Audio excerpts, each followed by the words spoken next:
Welcome back to Off Ball Takes. This is your host, your RB Laws, and this is my co-host. For Wells. As per usual, we appreciate all the support on the recent content. It wouldn't be possible without you guys, making all this content that we do push out. We had a bunch of live streams, so if you want to check those out, the videos are up and you can watch them back. And that's kind of like what we're going to be talking about, is everything that we have talked about so far on our live streams, which are a handful of eliminations, some ongoing series, and a lot of previews and some off seasons to talk about as well. And before we do get started, there is one comment that we have to read. It's from the Homelander, one of our very loyal subscribers. He commented, "Okay, sweep, OKC sweep, excuse me, XD." Yeah, that happened, and we're gonna talk about it later on in the episode, and we're gonna talk about their opponents off season as well. And before we get started, once again, please don't forget to like and subscribe, and follow us on Instagram and TikTok at the OBT Podcast for more content and updates.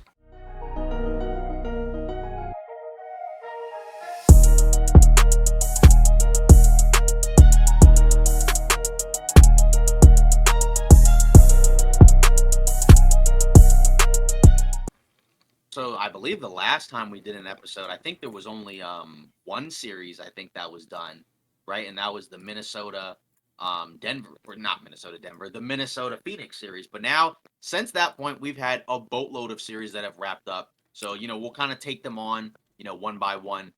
So I guess we'll start off, with Nuggets Lakers, right? So obviously that was a series that went 5. The Nuggets ended up winning game 5, 108-106, right, in a way that was very similar to game 2 in terms of how it ended, right, not how the game went, because, it was a pretty back and forth game. Mm-hmm. And it was kind of interesting, right, when you look at this series because, the Lakers, even though they lost in 5, it felt like they played relatively well, right? Like, you knew the Nuggets were better. But I think you came out of it like, kind of like, okay, we picked the Nuggets to win in 5. We gave the Lakers a game because we felt that this year's team was better than last year's team. Um, but we also recognized a lot of the problems that the Lakers were going to have going in, right? The issues in terms of the size, the physicality, the offensive rebounding. How do you slow down the Nuggets offense late in the game? And that's kind of what happened. I think the interesting thing about this series was that in a lot of these games, the Lakers were the better team in the first halves, but then in the second halves, right, the Nuggets were the better team. And I think the interesting games to look at were game 2, which we already talked about, and then game 4, where this was kind of a back and forth anybody's game. Jamal Murray, right, had a breakout performance in this one, right, where he was not very good through the first 4 games. I know he had the fourth quarter in game 2, but by and large, he played, so-and-so basketball, I think, for most of the series. And that was really the difference in this game, including, again, another game winner. Um, and that's the tough part, right? Because, you look around and it's like you lost by 2. And then, you look at the Nuggets and it's like, pretty interesting contributions where they have 3 20-point scores and not a ton else. But, you look at the ways they did it, like Jamal Murray, 32 points, 7 assists, 5 of 10 from 3, 13 of 28 from the field. Jokic had his typical games, right? 25 points, 20 rebounds, 9 assists. Did have 7 turnovers. A lot of which were in the first half. Kind of a weird performance, I think, from the Nuggets early on. Gordon, as a scorer, didn't torch the Lakers like he did in game 4, or no, yeah, game 3, I think. Um, but he still had a ton of rebounds, including some offensive boards late, 13 boards. And Michael Porter Jr. was kind of the other X factor for the Nuggets in the series, where every game he basically gave you 20 plus points on over 50% from the field and over 50% from 3, right? And that's kind of the difference here. Whereas if you look at the Lakers, LeBron and AD were pretty consistent the whole series, right? AD only had 17 and 15. He was kind of limited because he had the back issue. But he shot 8 for 11 at 2 blocks. You look at LeBron, he had 30 points, 11 assists, 9 rebounds, 4 steals, 3 of 7 from 3. So, and a pretty solid game from him. But then obviously you look around, you look at the free throw shooting. That was a problem because they missed 9 free throws in a game they lost by 2, including some pretty bad misses where it's like, like Spencer Dinwiddie in the fourth had a stretch where he missed 2 free throws after a drive to the basket. I think Austin Reeves had a possession where he was fouled on a 3, and he missed 2 out of the 3 free throws.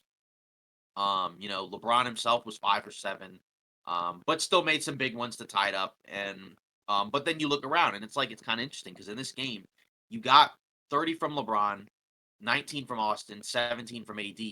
And then you look around, 14 from D'Lo, 6 of 15, 2 of 10 from 3. Rui Hachimura at 15 and 5, which looks good on the surface, but then he was 6 of 15 from the field, including a lot of just bunnies missed. And that was kind of the difference, I think, in this series was that the Nuggets guys as a whole outplayed the Lakers, mainly from the perspective of the other guys. Because I think the Lakers stars and the Nugget stars were relatively close. You can say the Nugget stars outplayed them if you want, but they were pretty close, right? Like closer, I think, than last year, where it was pretty clear. Jokic and Murray were the two best on the floor, and I think Murray for most of this series was the fourth guy. To be honest, if I'm going to be honest, for most of this series, I think he was the fourth best of the two stars on each team. But then you look around and it's like Michael Porter Jr. Was great all series. Aaron Gordon had some big moments, but then you look around and you look at the Lakers, and Rui wasn't good in this series, right? He was good against the Nuggets last year. Interestingly enough, other than I think the game 4 where he started, as opposed to coming off the bench, because I think for him it's a little bit tough, to ask him to try to stick with Michael Porter Jr. on the perimeter, right? And then offensively, if he's not scoring, it's not going to help you quite as much on the boards or Hmm. defensively, which is a tough part of the matchup.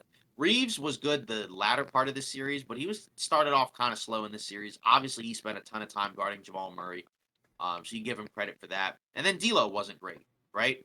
And that was kind of another factor where he was kind of inconsistent. Not as bad as he was last year against the Nuggets, where he literally averaged 6 a game. But then you look around and it's like he did have a 0 point game. And then obviously in this game, he had 14, but he was 6 of 15, 2 of 10 from three on a lot of good looks. Like these were not as many, like he didn't take as many like horrible, super contested shots like in some of these other games. A lot of these were wide open. Right. Um, and that's kind of the other part when you look at the Lakers offense and they shot 10 of 35 from three, didn't really shoot well from three at all this series, aside from like LeBron, I guess. And did anybody else shoot well from three in the series? I mean, I guess Prince was okay, but not in this game. But that's kind of the thing is, say a guy like a D'Angelo Russell, most of his game is predicated on his jump shooting. So if his shot isn't falling, he's probably not going to have a good offensive performance. And then if his offense isn't clicking, then he's not going to help you defensively. And there were other guys like Rui was the other guy who was put up a real stinker. Because at least you could say D'Lo had a couple of good games. Even in the game they lost game 2, like he had a solid game, but Rui was just bad in pretty much every game on both ends of the floor, which is rough because I think that was the guy that you were looking to, where it's like, okay, he's starting, he's had his best season as a pro pretty much. Um, but in this series, it kind of showed like the problems of kind of starting Rui at the 3 against certain teams because going into the season we didn't know whether or not they would start Rui or would they start Vanderbilt. We thought Rui would start because of the contract, but you just never knew what was going to happen. But obviously you had to because Vanderbilt was hurt, but they didn't. They started Torian Prince, which was a problem. We talked about it on the live stream where some of the coaching decisions for LA didn't really help them as well, right? When you're playing a better team, you have to win on the margins. Austin Reeves only playing 33 minutes in a do or die elimination game where he's not suffering from an injury or is in foul trouble. That's not great. They turned to him in the fourth and he helped them out, but he could have helped them early in the fourth. When you could tell they were kind of struggling to score. When it was like, LeBron, I don't think AD was out there to start the fourth. Um, and they just couldn't really get anything going. And then you look at the bench. The Lakers bench was not very good, right? Really, only Torian Prince, I think, was probably the only guy off the bench who you could say had a decent series. Like he wasn't great in this game, but for most of the series, he gave you some, pretty solid 3 point shooting. But then nobody else really helped you. Dinwiddie wasn't good. Wasn't bad in this game, but wasn't great. And then Vincent pretty much was a no-show, which again you kind of expected or kind of thought would happen because he was, he just barely played this year.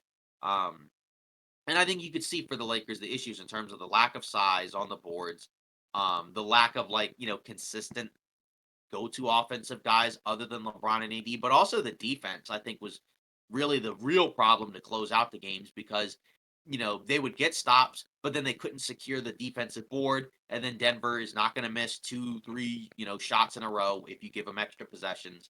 And that was kind of a real problem. So I think, we'll get into it. But obviously for the Nuggets, kind of interesting because it didn't feel like they played their best basketball in this series, even though down the stretch they were the better team. So you kind of wonder what happens going on into the next round when they play the Timberwolves, or the better team, than the Lakers. obviously a very different team because they have more size. But we don't know what their offense is going to look like. It'll be interesting to see because Edwards can lift the Timberwolves' offensive ceiling just if he plays really well. Um, but either way, if you're the Nuggets, it's also interesting because the Lakers did push them in this series, even though it was a 5-game series. A lot of the games were competitive, and then Murray, you know, had a calf injury. He played great in this game. And then KCP was kind of limited by a leg injury, so we'll see what happens there because we know this is not a very deep team. And if they have injuries to one of their starters, not great. But I think you can at the very least see like coming out of this series why they're the defending champs because of the fact that we don't know if a team has an answer for Jokic and Murray in the fourth quarter, the way they play off of one another, and both of them can hurt you in different ways. Because Jokic can hurt you obviously around the basket as a rebounder, as a scorer, as a playmaker, and then Murray can obviously hurt you with his shot creation and the fact that he can create tough shots off the bounce, with or without the ball. And then even Michael Porter Jr., because that's the other factor. If he all of a sudden is a 20 plus point per game scorer in these playoffs, that's huge for the Nuggets because he didn't really do that last year. He was good against the Lakers, but and he had some positive moments in the postseason. But then, if you remember in the finals against the Heat, he wasn't that great. So if he shows up in these games, that's kind of a factor where it's like, how do you stop them at all? I think there's going to be other teams that will have a better defensive answer for him because there's going to be other teams like Minnesota that have more mobile perimeter wing defenders. But it's still a tough conundrum, because he also kind of solves their issue of like 3-point shooting in terms of volume, because that's pretty much the main thing he does on offense is he's a 3-point shooter. Like a 6'10" Clay sort of, but obviously a better athlete and obviously taller. So that's kind of another part because they shot very poorly from three in this series. In this game, they shot great. So you kind of wonder, okay, did we get the best version of the Nuggets in this series? And then if we didn't, what does it look like if they're at their best? I don't know, but obviously shout out to Denver because they won the series. So we'll see what they do in the next round against Minnesota because the competition gets tougher. They will still have home court, obviously. But obviously, thoughts on this game and then the series, and then we'll get into what the Lakers will have to do in the offseason. Because obviously that's another factor as well.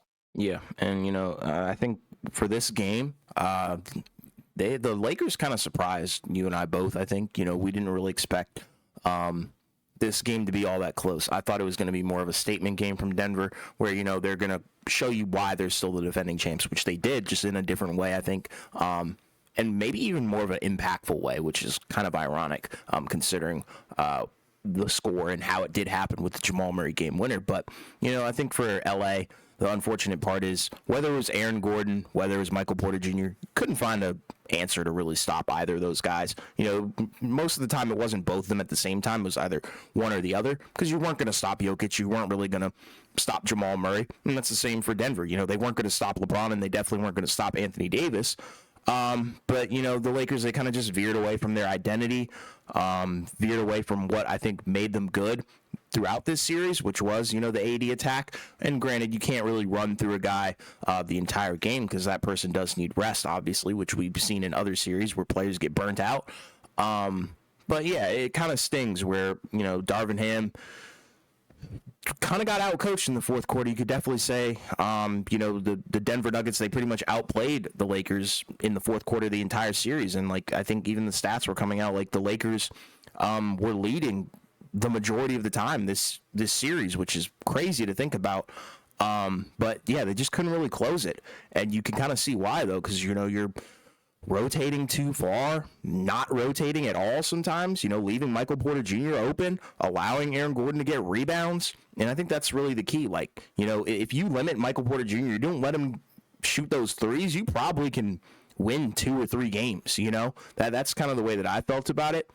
But it's neither here nor there because looking back on it, would it really have mattered when you have a closer like Jamal Murray on the other side where you have to kind of fend for your life pretty much in the last 10 seconds because he's probably going to hit that game winner. And he did twice, and I think he's proven that he's a solidified closer alongside Jokic because he's another guy that can do that for sure. And it's tough. On tough contests. Exactly. These guys are insane, and I think, they're still reminding us how good they really are. That is in terms of Jokic and Jamal Murray.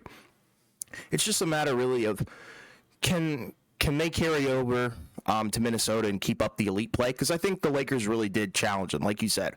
I don't think people expected the scores to be this competitive, and I don't think people expected maybe AD and Braun to even play up to the level of Jokic and Jamal Murray, where, like you were saying, Jamal Murray was not the second best player, not the third one, because I think LeBron outplayed Jamal Murray for the majority of this series, but for this game, I think Jamal Murray was for sure, one of those top two guys on the court. But is that going to be the case when they go and play Minnesota? Because that's the way that I'm looking at it. And, if you're looking at Jokic's numbers throughout the regular season against Minnesota, 33 points, 40% from the three-point line, 58 from the field, 11 rebounds, 4 assists. I just don't really know. And the thing about the Lakers is, that might have been probably Jokic's biggest test, I think, defensively. And maybe even offensively, too, because now that Anthony Davis is kind of out of your way, I mean, is there really anybody that's going to give Jokic a lot of problems? I don't foresee Gobert. I don't really foresee him giving him a lot of trouble. Maybe, the combination of Towns, Jaden McDaniels, and Gobert at the same time. But then if you're tripling the guy in the paint, that's the exact same thing that's going to happen that happened to the Lakers, where Michael Porter Jr. is going to be wide open. Either he's going to make one, or, he might miss, and then Gordon gets the rebound, tip out, he gets another chance, Jamal Murray, whatever the case may be. They're going to get a second chance option, and like you said, they're not going to miss. So that's kind of my concern about it, but I would still say, for this series, it sucks for LA, because, I mean, it was kind of inevitable. I think, even if they didn't get this matchup in the first round, they would have had to have played Denver if they wanted to get back to the NBA Finals. But, it just happened in the first round, and that's the really tough part. But at least, you did put a lot of wear and tear on the Nuggets, I think, because, like you said, KCP, little hurt, Jamal Murray, a little hurt. Granted, though, they've had rest since, Monday, pretty much. So, I mean, I don't know. It's tough, but I still think, the West does run through Denver at this point, just looking around. Yeah, I mean, that's like you said, you look at the series, and like you said, you had to play him at some point. It's just kind of tough to play him in the first round in a 2-7 matchup. Yeah. But then you look at their regular season, and you look at it, and there were kind of stretches where they didn't really have a good approach, I don't think, which obviously we'll see what happens with Ham in the offseason. A lot of reports suggest that he's probably on his way out, but you look around and it's like, okay, you didn't, you chose to start Torian Prince over Rui. You benched, Austin Reeves after 10 not so great games when, he started for you all the way up to the Western Conference Finals. And like some of those decisions in a vacuum may have made sense. It's just the issue is that you went too long, right? Because there was a stretch where they did bench Austin Reeves and they had Cam Reddish and they were winning, right? That's what was happening in the in-season tournament. But then after a while, you have to look at it from the perspective of okay, at a certain point, this is not going to work. So we're going to have to go back to it. And then you also have the factor of do you lose these guys possibly after benching them, right? Because guys don't really like to be benched. And Austin Reeves isn't in the same position as a guy like Clay. Obviously, Clay's a Hall of Famer with 4 rings, but with a lot of pride. But he also is an older guy as opposed to Reeves, who's kind of trying to maximize, and kind of earn his spot, in the NBA, whereas Clay's already secured it. But either way, there are just a lot of problems, right? The decisions to go for smaller lineups was also a problem because we know when they played small, they're typically not as effective, which makes sense. It doesn't really make a lot of sense to put a bunch of smaller guys around LeBron and AD. As they get older, they're going to need more help, defensively around the basket or, on the boards or whatever. And that's probably what their approach is going to have to be in the offseason. It's just a matter of how much can you trust, that the front office and ownership can kind of figure that out because obviously, we know that Ham didn't do a great job, but you also have to kind of put some blame on the front office because they put together the roster where it's a lot of offensive oriented guys that don't really defend that high of a level, right? A lot of combo guards that are small, that are on the smaller end or the non-physical end, and that's a problem, right? Because in theory, your coach and your GM are supposed to kind of work together, and they probably did. But if that's the case, okay, yeah, you opt for a different coach. But like you also have to opt for like a different approach in terms of roster construction because we saw them win a title. We already know what the formula is. We know that you can't really put a bunch of small guys next to them. Like Yeah. obviously, the type of players that they need now are a little bit different because they're older, and they're just not able to kind of give you like 48 minutes of high energy, high effort level production anymore. But that doesn't mean like we got to surround them with a bunch of skill guys. Like I think now you probably need one. But the question is, obviously, you had D'Lo and Austin. So what do you really do? Because you have to factor in D'Angelo Russell. We talked about it in the live stream. What happens with him? Because we don't know what's going to happen there. But you also have to factor in this is probably why you might have opted to trade him at the deadline because he has a player option, and so he could potentially opt out. And if there's a team that's willing to offer him something. We don't know if that's going to be, we don't know what it's going to be. He could leave. And then if he walks, you can't replace him with a player of a similar, caliber because it's not like he's a bad basketball player, right? Like he's fine. He's not a superstar, right? But, you know, there's a lot of guys that are probably worse. Now maybe you can make the case that maybe those guys that are worse might just be better fits. I don't know. But it doesn't look good to just kind of lose an $18 million player that shot 42% from three in the regular season for nothing. And we don't know what's going to happen. So that's something you have to factor in. Do they go star hunting? We don't know. We know that they have the tendency and the reputation to do that. But I don't know if they need to do that. Like it may just be like retool, get some guys that are a little bit more like hustle, scrappy guys, right? That are more two-way players, which is what we talked about at the trade deadline before that, right? Because we were surprised that they didn't really do anything, even though there were maybe some rumors and hints that they were opting to not do anything because of the offseason plan. So if that's the case, that means whatever your offseason plan is, you better hit a home run because you had the opportunity to improve the roster at the deadline, even by doing some type of small move, whatever that would be, swapping out minimum contract players, opening up a roster spot, and you didn't do anything and you lost in five. And it feels like a wasted opportunity because, LeBron and AD both played 70 plus games this season. Do you get that again next year? We don't know. Even when you look at the other guys, like D'Lo was pretty healthy. I think Austin played literally every game of the season. You had some other guys that didn't play, like Jared Vanderbilt didn't play, Gabe Vincent didn't play. But over the course of the season, that is what's going to happen. Like you're not going to go into the playoffs probably with all 12 guys healthy. If you do, you got a really good chance to go far, but that just doesn't always happen. So, we'll see what they do. Presumably, LeBron opts out and resigns on some 2, 3 year deal. Um, you know, who knows what the Lakers do in terms of drafting Bronny? Like, I think they're going to have a first and a second. If I'm them, I'm trading the first round pick. And if you don't trade it, please don't draft the project because that's kind of what they've done recently, and it hasn't worked out. Right? Like they could have had Jaquez, they could have had Pajemski, they could have had Cam Whitmore, but they didn't. They took Jalen Hood Shafino, who just so far hasn't done anything, right? And he's 19. Maybe he gets better, but it just kind of hurts to draft a project pick that doesn't do anything. Couldn't even play regular season minutes for you.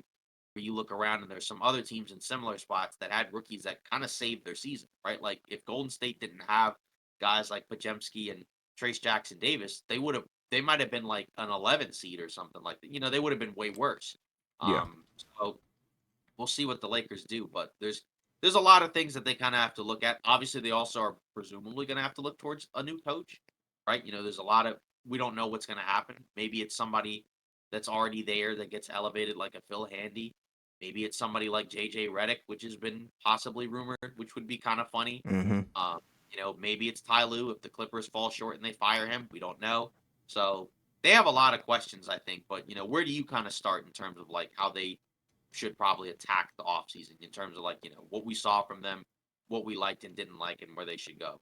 Yeah, and it's like, I like the starters. If you want me to be real, I really do like the starters. I just don't like the bench. I don't like Torian Prince. Jackson Hayes, he's not versatile enough, I think. Dinwiddie's not it. Gabe Vincent, he was good last year, but this year barely played. Vanderbilt hurt. Christian Wood hurt. Just not the kind of roster that I think breeds success, and I think definitely not a championship roster. Very underwhelming for sure in in practice, because on paper it looked very, very good. You thought this would be an elite team. You were like, okay, I see what they're going for. Like, you have some really good defenders, but you also have some great offensive weapons, and those offensive weapons turned out to really be turned against them, which is the ironic part, where it's like, they really exploited the fact that Torian Prince would be out there for 20 minutes and pretty much run cardio. And then we kind of saw that happen multiple times during the regular season, and then it really exemplified itself in the postseason. But as for what they do, I think it really does start with coaching. And I know a lot of people have been like, yeah, the roster isn't that great, which is exactly what I just said. Sure. But I think it's also part of the coach and management's job to kind of get the most out of these guys. And I don't think they got the most out of them. Yes, the roster is not championship caliber, but I think you could have gotten more out of these guys if they were coached properly, if they were schemed correctly, and definitely if certain lineups were not a thing. And that's kind of where I'm looking at it. What's up? A first-round exit is a major disappointment, especially coming off conference finals here. For sure, and considering, the star talent that you have, I don't think in any way, shape, or form Anthony Davis and LeBron James should be exiting in the first round in a 4-1 series. I think, it should go 7 games, I think. Exactly, where Anthony Davis and Jokic are pretty much tied for best player on the court.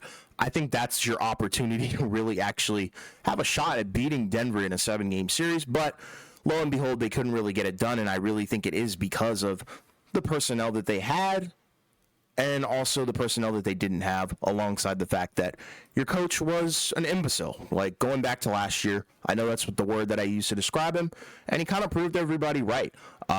He's not the guy, I don't think. I don't think the players really like him at this point. You can kind of tell. You can for sure see it. They kind of counter everything that he says, and they counter everything that he says. So, I mean, it's kind of stupid. Like, I think you even talked about it with the D'Lo quote. He's talking about confidence, and he said, "Thanks, but I don't need that thing." It's like, bro, what are we doing here? You could tell there's a rift. A rift has formed, and I think he's getting pushed out, which is unfortunate. But I really don't think he really ever was the guy. That's the funny part. But, you got to really start looking at it, because as many coaches as they've been through, if they go through another coach and then you come up with another unsuccessful season, I think, you kind of, Genie Bus might have to start looking at, the management now, where you're looking at GM's front office, where it's like, you guys are making some horrible mistakes because these rosters aren't competing. And I get it, with your perspective of talking about trading the pick, which I think is smart. But also, you could look at this draft, because it's not a draft full of a bunch of stars and projects. It's more of a draft filled with a bunch of glorified role players, which is kind of what you need. You need some role players that can actually just go out there and give you impact minutes, not run cardio. But, in terms of targeting guys, I'm not sure who's really going to be a free agent at the moment. But, yeah, you need wings, I think, for sure. You need some guys that have some size, defense, and can hit threes, because shooting percentage wise, you guys were pretty good at hitting threes. It's just the amount of attempts. It just wasn't that pretty. I don't think it meshed well. And you could definitely see it in the playoffs, even in this game. Like, let's take the elimination game, for example. 10 for 35, 28% from the three, versus the Nuggets, where, they took 38 threes but hit 42% of them. I think, it comes down to consistency. You want kind of like players that maybe don't take a high volume of threes, but just make them, at an efficient rate. That's the problem. Right. A guy like D'Lo, great shooter in the regular season, but when he's bothered like this in a 7-game series and there's a scheme against him every single night, he gets hot and bothered, and that makes sense. That's kind of how that's the narrative that's formed about D'Angelo Russell. So I kind of expect you guys to potentially replace him with somebody else. I just don't know who that's going to be. It wouldn't surprise me, if you guys really do go out and get DeJounte Murray. That is probably what I'm looking at. But yeah, you guys got to retool the role players. I don't expect a lot of these guys on the minimum contracts to come back. Like, Jackson Hayes was not really there. I think, Prince, I'm not a huge fan of that one. Yeah, although, he did hit threes at certain times, but I'm just really looking at this elimination game, which may be a little bit of recency bias, but I don't care. Gabe Vincent, that was a nightmare. Like, he didn't Yeah, play, you I know? think the one that really hurts is Vincent because I feel like Yeah. Prince as a whole on the season was fine, just not a starter. Like, Yeah. which is what you want. Like, you want like a relatively consistent role player, but you would also maybe, like you said, maybe a guy that's not as high volume of a 3-point shooter, but also like just better two-way guys, which is kind of the crux of what we're getting here, where like they were an offensive team the second half of the season, but then in the playoffs the offense didn't quite show up the way that you would have wanted it to.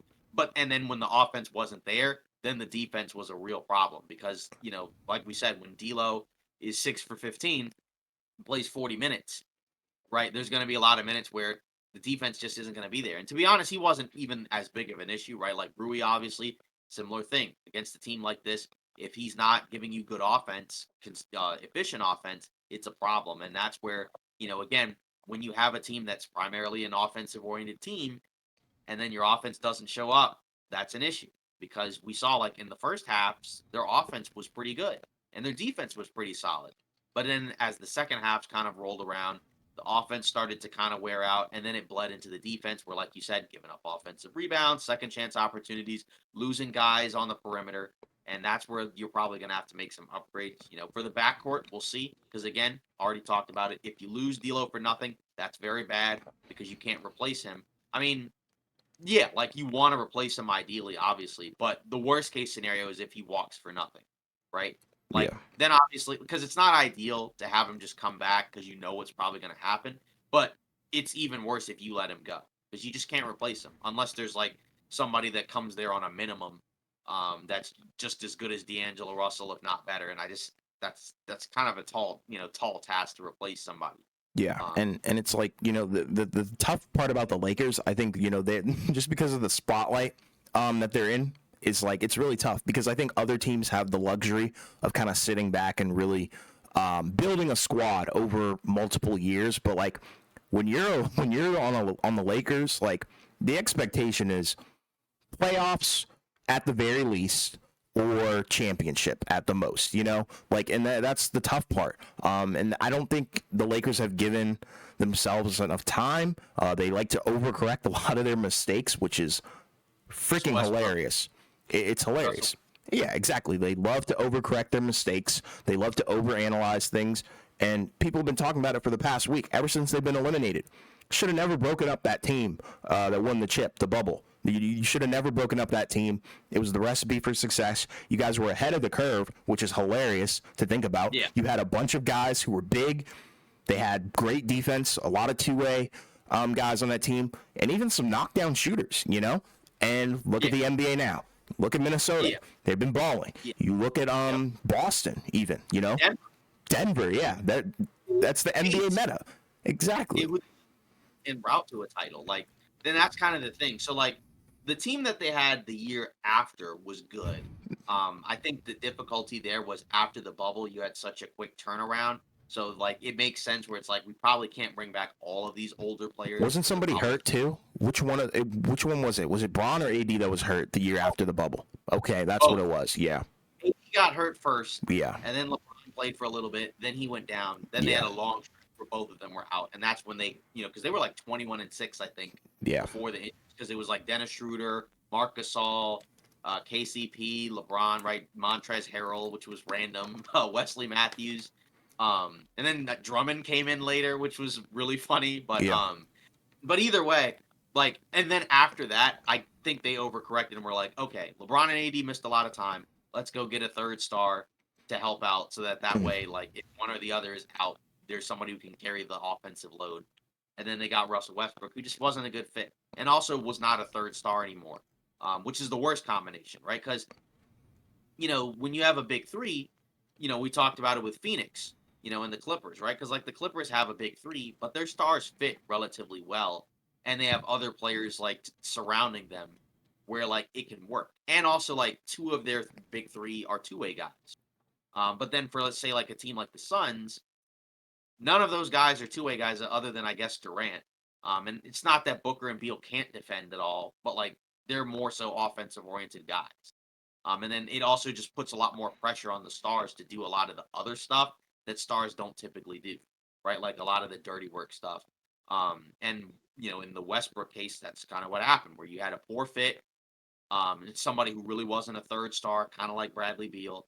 And then it kind of crippled, what you could really put around them, where then you had a bunch of minimum roster guys who were no longer in the league, as we talked about, right? Like Wayne Ellington, Andre Jordan. Well, he's on the league. He's Yeah, in the league. yeah, But like Dwight Howard, Trevor Ariza, Kendrick Nunn, who's not even in the league and yeah. isn't even, I don't think. Mm-mm. Kent Bazemore. Like we've already talked about this a ton, but it's just kind of something to think about in terms of this is kind of a big offseason for them because this could potentially be like your last, like 2, 3 years or whatever of the LeBron AD era, right? Because we know LeBron probably doesn't have that many more seasons left.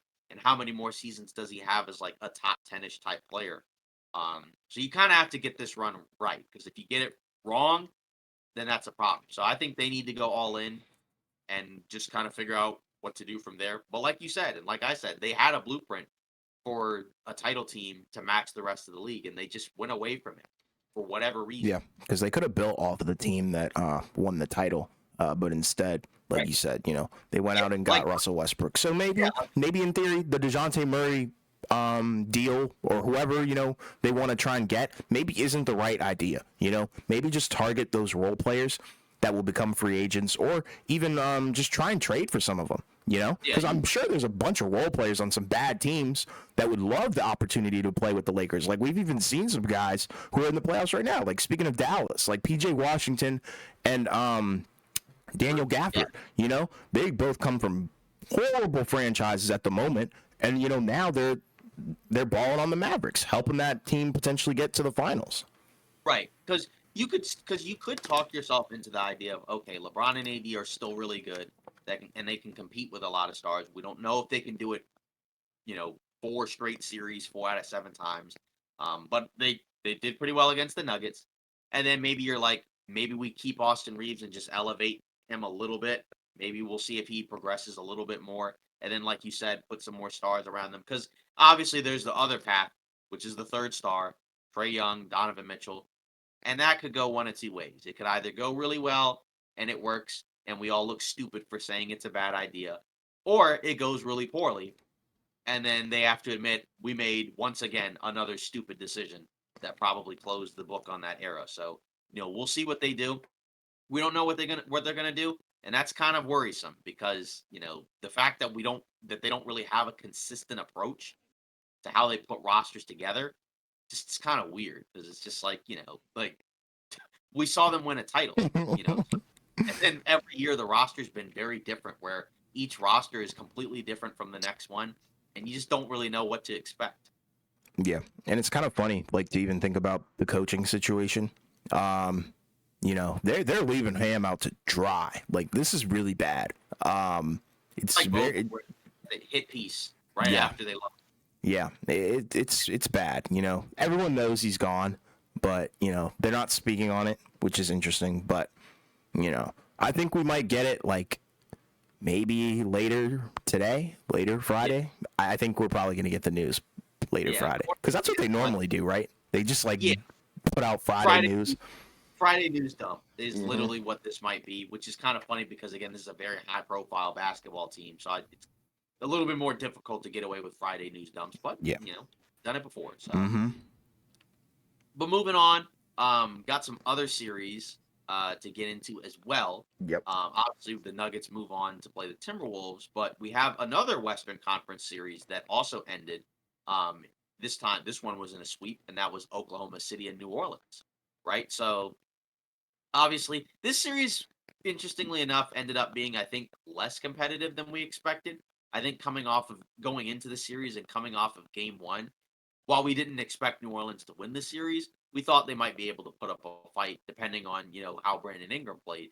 And then they proceeded to get swept. Only one of the games was, super competitive. Game 4 was kind of back and forth for a little bit and then, Oklahoma City pulled away. But I think for me I was really impressed with Oklahoma City over the course of the series. Because obviously I think of the top 3 teams, I think Minnesota kind of took the most beatings because a lot of people favored them. Because a lot of people favored Phoenix over Minnesota. But OKC is kind of the one that everybody talked about, where it's like, okay, should a team like LA tank the first playing game and then win the second one so they can play Oklahoma City? Because a lot of people looked at like, okay, if a team like Golden State or the Lakers or maybe even Sacramento end up playing OKC, they could be had. But they handled New Orleans. And it's kind of interesting how they were able to do it on both ends of the floor. Because you look at the team outside of Chet, it's a very small team.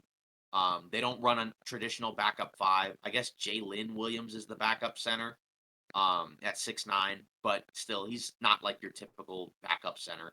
Although you don't have to have a big 7-footer in the second units because usually second units are smaller. But even at other positions, you'll see like Kenrich Williams or Aaron Wiggins like at the 4 and 5. Just a very 5 out, very like spread out offense. Where they got a lot of guys that can shoot, a lot of guys that can play both ends of the floor, a lot of speed as well, which I think is kind of interesting because like against New Orleans, like New Orleans is not like a super slow team, but like they do have a traditional big like Valanciunas who played well in this series. But then you saw some of the other issues when Oklahoma City would space the floor, right? Like Chet Holmgren would space the floor from the outside or attack. Obviously, SGA was really good in this series. Had a couple of inefficient games, but by and large, he was very good. It kind of lived up to the billing of his regular season so far. Jalen Williams was great. As kind of like the co-star, the second guy, along with Chet, who got better and better each game on both ends of the floor. And this was a really valuable experience stretch for Oklahoma City, where this was their first playoff matchup. You're not going against like a battle-tested team like LA or Golden State. You're going against New Orleans without Zion, to be fair, who's a solid team, but not as good, obviously, as Oklahoma City. But again, that first game looked like they were nervous. It looked like first game, playoff jitters. But they pulled it out in a game that looked like they could lose. And then from that point on, they were very comfortable. You got some good Josh Giddey performances, which is kind of key for them because he can do some things as a playmaker and as a rebounder where if he can play well, and get more minutes, that helps him. But you also have like guys like Cason Wallace who can defend as well as shoot, which he's the guy that sometimes will close more than Giddey. Lou Dort was great in this series as a 3-and-D guy. He was the guy defensively that bothered and limited Brandon Ingram, right? Using his strength, to make up for his lack of height against Ingram to kind of, get into his personal areas, slow him down, not allow him to kind of just overwhelm. Because that's what kind of have to do against guys who are taller, longer than you. You have to be more physical. So I came away pretty impressed by Oklahoma City. Obviously, I know New Orleans is not without Zion in the same class, but again, a sweep is a sweep, and they did really well in this series. And again, that's valuable playoff experience for them. As they await whoever their next opponent is, winner Clippers, Mavs. Yeah, and it was a great test for them. I think they passed the first test, which is exactly what they were supposed to do. It's kind of ironic. A lot of analysts and people who were talking about this series were kind of deeming them a paper tiger, which is kind of funny because we were more on the side of like they're a legit number one seed. It's just we don't know if they can get past maybe the second or third round, but we thought the first round was going to be their series to take, and that's exactly what happened. Like you talked about, they did it with their defense. Lou Dort, he got up in the grill. Brandon Ingram pretty much made him not useless, but definitely not a factor in any of these games pretty much. And I think Chet Holmgren being a lengthy shot blocker definitely helped. Relentless effort, energy was crazy. J Dub, his energy, he brought the energy for sure. He had the whole entire arena barking, which I had never seen that before. So shout out to the OKC fans, shout out to Homelander. And yeah, pretty much what a pro wants and what a pro needs at this point, because I don't know. OKC, congrats. 4-0 was crazy. I wasn't expecting a sweep. I thought, maybe New Orleans get one or two just because you have a guy like CJ McCollum and Brandon Ingram, but they shut that down, and it's crazy. And it's wild. Like, I think they, it's just a funny series, I think, because I think it's one to remember, but also one that New Orleans would definitely like to erase. And I don't Yeah. know what New Orleans does from here, because I think they had been talking. Their general manager was basically like, I think we've seen it enough. Like, in terms of the normal stereotype with this roster, which is let's see this group healthy.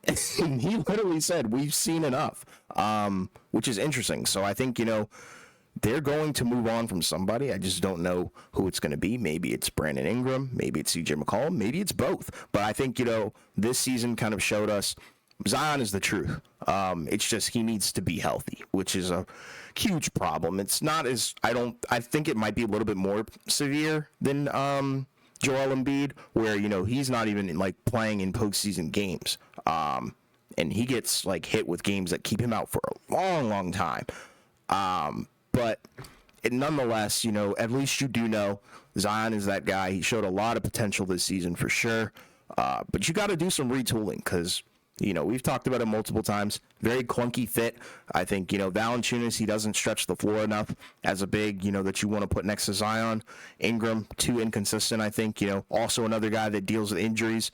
McCollum, if he has to be put in a position where he has to elevate his play, probably won't step up to the plate, which is exactly what happened. So, I think if you're the Pelicans, you walk away from this series with a horrible taste in your mouth. But if you're OKC, you love it. You keep barking all the way to the freaking conference finals or wherever your goal is going to be, because I don't think, ever in all reality, their goal should be the finals. But realistically, I think, their limit is probably conference finals.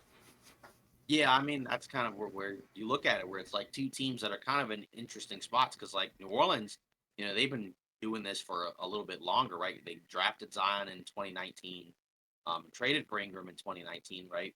In that AD trade, and they got all those picks. Didn't do a whole lot with them, and then haven't really had a ton of success, right? They had two playoff appearances, one in which they lost to the Suns in six. Mm-hmm. Okay, nice. Because that was the year the Suns won 64 games or whatever. And then this year, right, they got swept, right? But both of them, unfortunately, there was no Zion, and it was just Ingram, right? And in the previous series, Ingram was pretty good, but in this one, he wasn't. Obviously, he had recently come off of an injury, but you just kind of wonder what's the real ceiling for this group because, like you said, it's tough because both of their stars are hurt a lot. Zion played in 70 games this season, but didn't look great early in the year, right? He got better as the season progressed. He lost, 25 pounds or whatever it was, um, and obviously had a couple of embarrassing moments. But like you said, um, up until the injury, he was closing the season on a really strong note, right? Because I think he's going to be all NBA.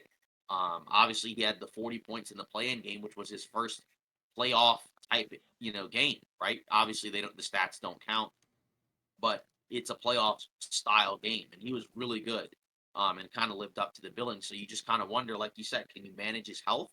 At least we know, yeah, this guy should be really good when he's at his best.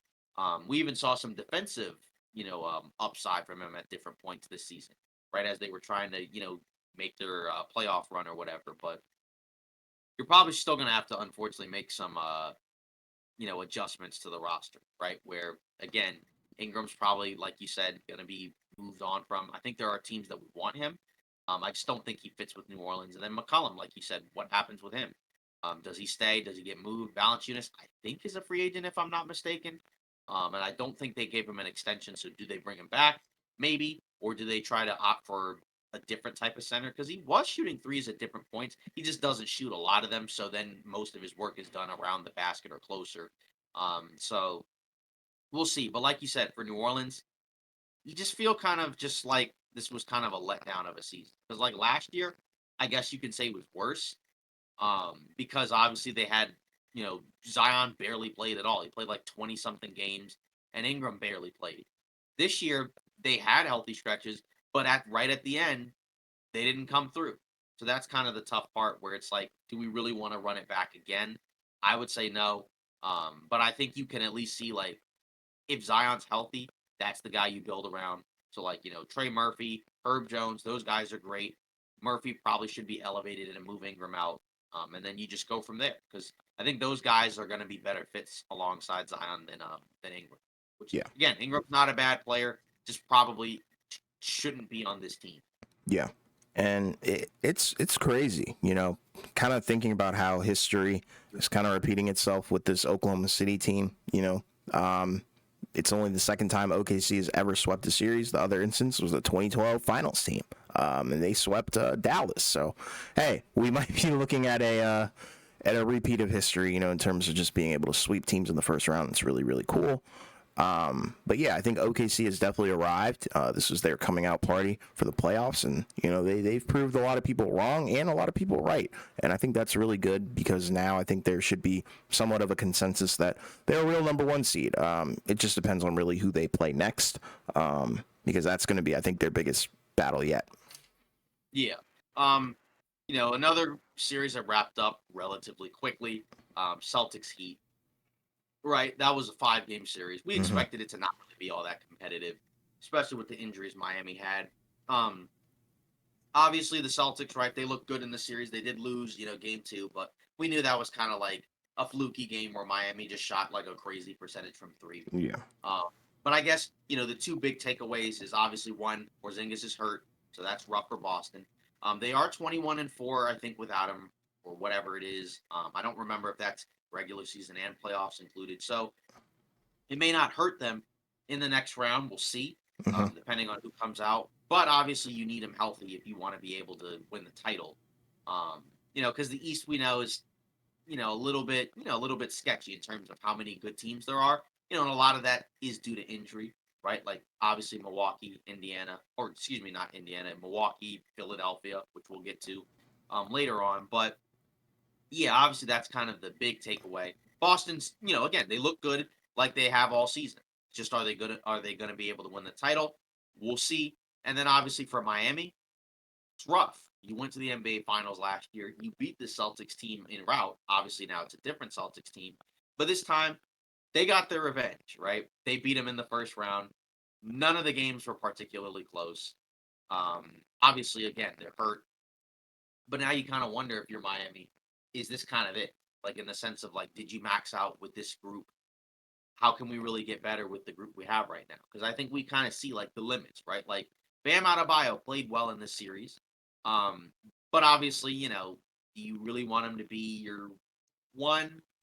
I don't necessarily know about that, but he was good in this series, and he's even flashed some signs of 3-point shooting, which I think could possibly help his offense. Although, how many do you want him to take?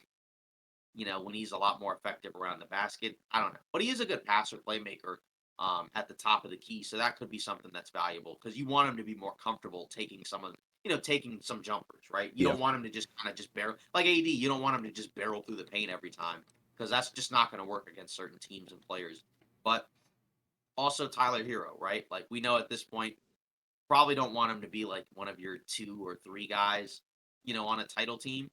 They went to the finals with him the first year, but he was the 6th man, right? And then obviously last year they went to the finals. He didn't even play. So, like, not that he's not a valuable player, but now he's a max guy. And is he really a guy that you want on your team as a max player? I don't know because his offense is good, but sometimes it comes and goes. And if it's not there, it's a problem because we know Mm-hmm. defensively he's not great. He's Yep. improved as a passer playmaker, but still can't really be a point guard, right?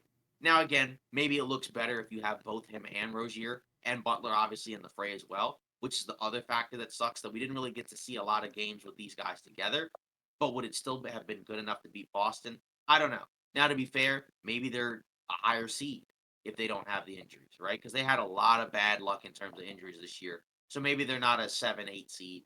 Maybe they're like 5, 6. I don't know. But either way, it sucks because they didn't get Damian Lillard. It seemed like they put all their effort into getting that done, and it didn't get done, and it didn't seem like they had a plan B until I guess they traded for Terry Rozier.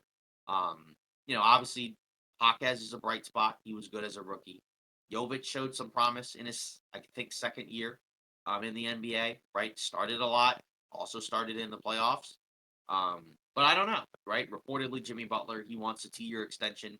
It's like 2 years, 113, which is a lot of money, Mm-hmm. right? On top of what he's already making, he's going to be 35. next season. He's, been banged up a lot. Obviously, he was really good for them in the playoffs the last few years, but how many more years can you run this back? I don't know. Like they're probably going to have to make some changes. We know going into the series, Woj mentioned the idea that they're probably going to go star hunting, which makes sense. That's what the Miami Heat do. Who is it? I don't know.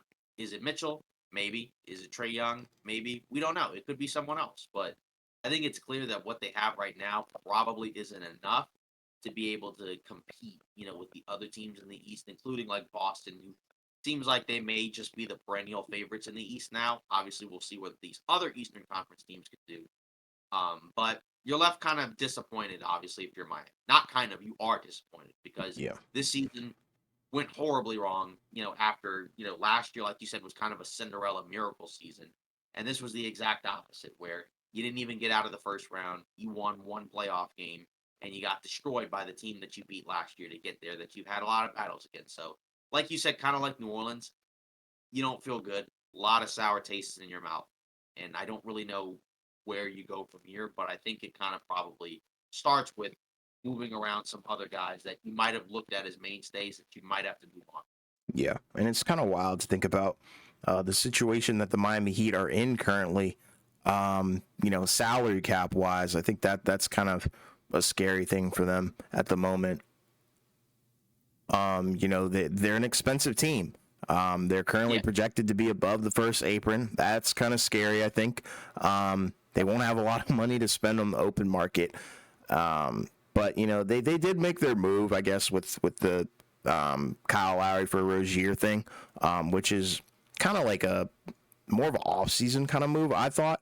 But they did it at the deadline, but he didn't really play, like you said, and he got hurt and going into the postseason. So that was really, really tough, and I think that really, really hurt them. But I think they should really just focus on coming back healthy, making sure the starting lineup is like really, really good. It's cohesive. Figure out the starting lineup, because even like a guy like Haslam, he went on NBA Today and said Tyler Hero should come off the bench, and that's where he thrives, whatever the case may be, which is an interesting take. I think it has some validity to it if you look at the numbers. It's just tough because if he makes 30 plus million a year, it's kind of hard to bring him off the bench. Right. But then, because I mean, if you look at the Warriors and what they did, though, with Jordan Poole, they did bring him off the bench at times. But But I think before he got paid, though, right? Yes, you're right. But at the end of the day, they have some decisions to make for sure. Because I think, arguably you could make the case that Duncan Robinson is a little bit more impactful in games than Tyler Hero. If you really pay attention to the basketball games in what Duncan Robinson could do creation-wise, and he's also taken a step in his finishing at the basket, because, normally he was kind of more like a trigger guy. Like, I just need to shoot the ball, catch it, shoot, that's it. But he's been doing a lot more recently, kind of creeping into Tyler Hero's role, so it should be interesting. But even in one of our live streams, one of the guys who popped in real quick was like, thank God we didn't trade for Bradley Beal or anything like that, which is, I think, a valid point, because I don't think Beal would have gelled with this team either. So that's the kind of the gamble that you do take when you are trading for that third guy. But what on earth would you give up? Tyler Hero would have to be included, I think, for sure. Something else would have to be included as well. But I think you walk away with this season being like, okay, we got some youth. Our rookies were good. Jaime Jaquez was good. And even like a guy like Nikola Jovic, I think you can kind of understand what he can do a little bit better than years past, because years past you're like, who even is this guy? Is this like a Jokic clone or something? I had no idea right. what he was, until like this season. Yeah, and it's like, you look at him, his numbers through the postseason were spotty, but I think, he does provide you some shooting, some other things as well. So I think that's nice that you do have a Nikola Jovic and a Jaime Jaquez Jr. To go into the next season with, which is a good thing as well. And we already know they draft weird, but it always tends to work out. So I'm sure they're going to find a gem in this upcoming draft that's going to propel them, I think, further. But first thing you need to do is figure out what you want to do in regards to Jimmy Butler, and then obviously figure out if you really want to go out and chase that other star, which could work out in their favor, but at the same time, it really could just blow up in their face. But I don't know. It's tough because Jimmy Butler is not getting any younger. That would be my only concern with this extension and whatnot. But Who knows? Right, because that's the other thing. Whoever you get, unless he's like close to an All NBA guy, then that means like if Butler has a drop off, that might be problematic. But then you could also factor in, hey, they got to the finals with just Jimmy Butler and Bam, and then a bunch of role players. So maybe if you swap out a couple of those role players or whatever for a star, then maybe you might be able to extend the timeline. But you still need Butler, I think, to kind of play at the level that he played in the postseason. Because if he doesn't play like that, I just don't really think they get there. I mean, go back and look at the numbers of what he was doing in some of those series. Where like against the Bucks, he was averaging like 40 a game, basically.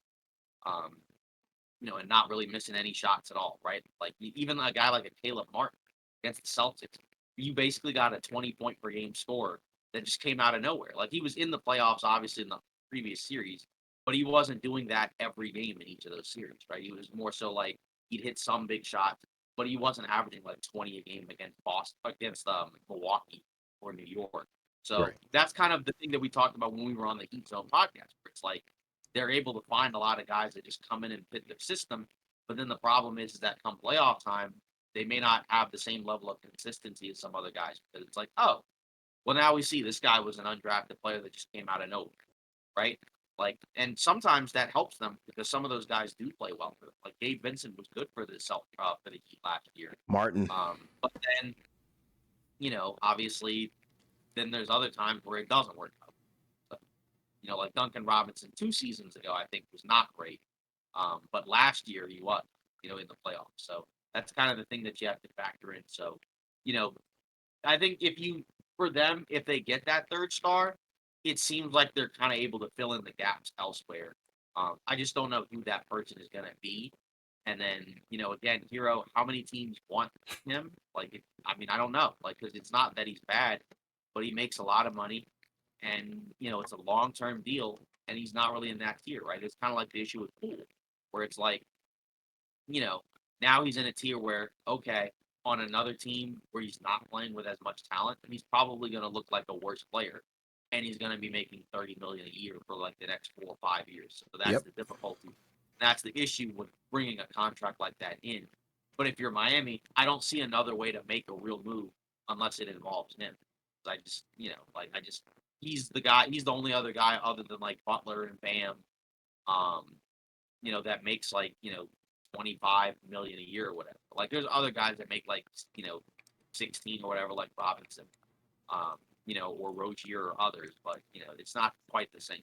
Yeah. And at this point, I'd rather have Rozier over Tyler Hero, if you want me to be honest. Yeah, sure.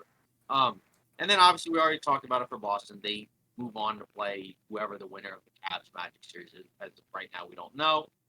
We may get an answer, Friday. Right? If you're watching this today after Game 6 ends, or maybe we don't know until Sunday or whatever.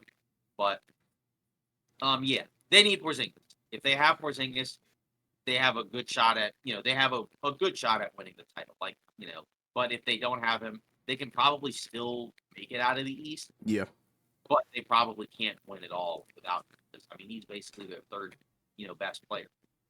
Sure. And it's like, with Porzingis, I think, without him, you kind of look at the team and it kind of reminds you of what they were last year. Maybe a little less cohesive, a little less strong, which is kind of what you expect because Porzingis has been so good for them this season. He's the reason why their record is that good. And even in like the games that he played well in against Miami, you're like, okay, you could really see why this guy is so valuable. And then they have games like this. Granted, it's against the Miami Heat. The hospital Heat is what people have been calling them online because that's how hurt they were throughout this entire series. Even Hawkes missing the last game. But, looking at this game, you can see the potential for why Boston is elite. I think it all just comes down to Tatum needs to be the best player on the floor. Either Tatum and Jaylen Brown need to be playing at equal levels, or Jason Tatum needs to be outplaying everybody else on the court if they really want to get to the NBA Finals and potentially win it. And do you trust a guy like Tatum?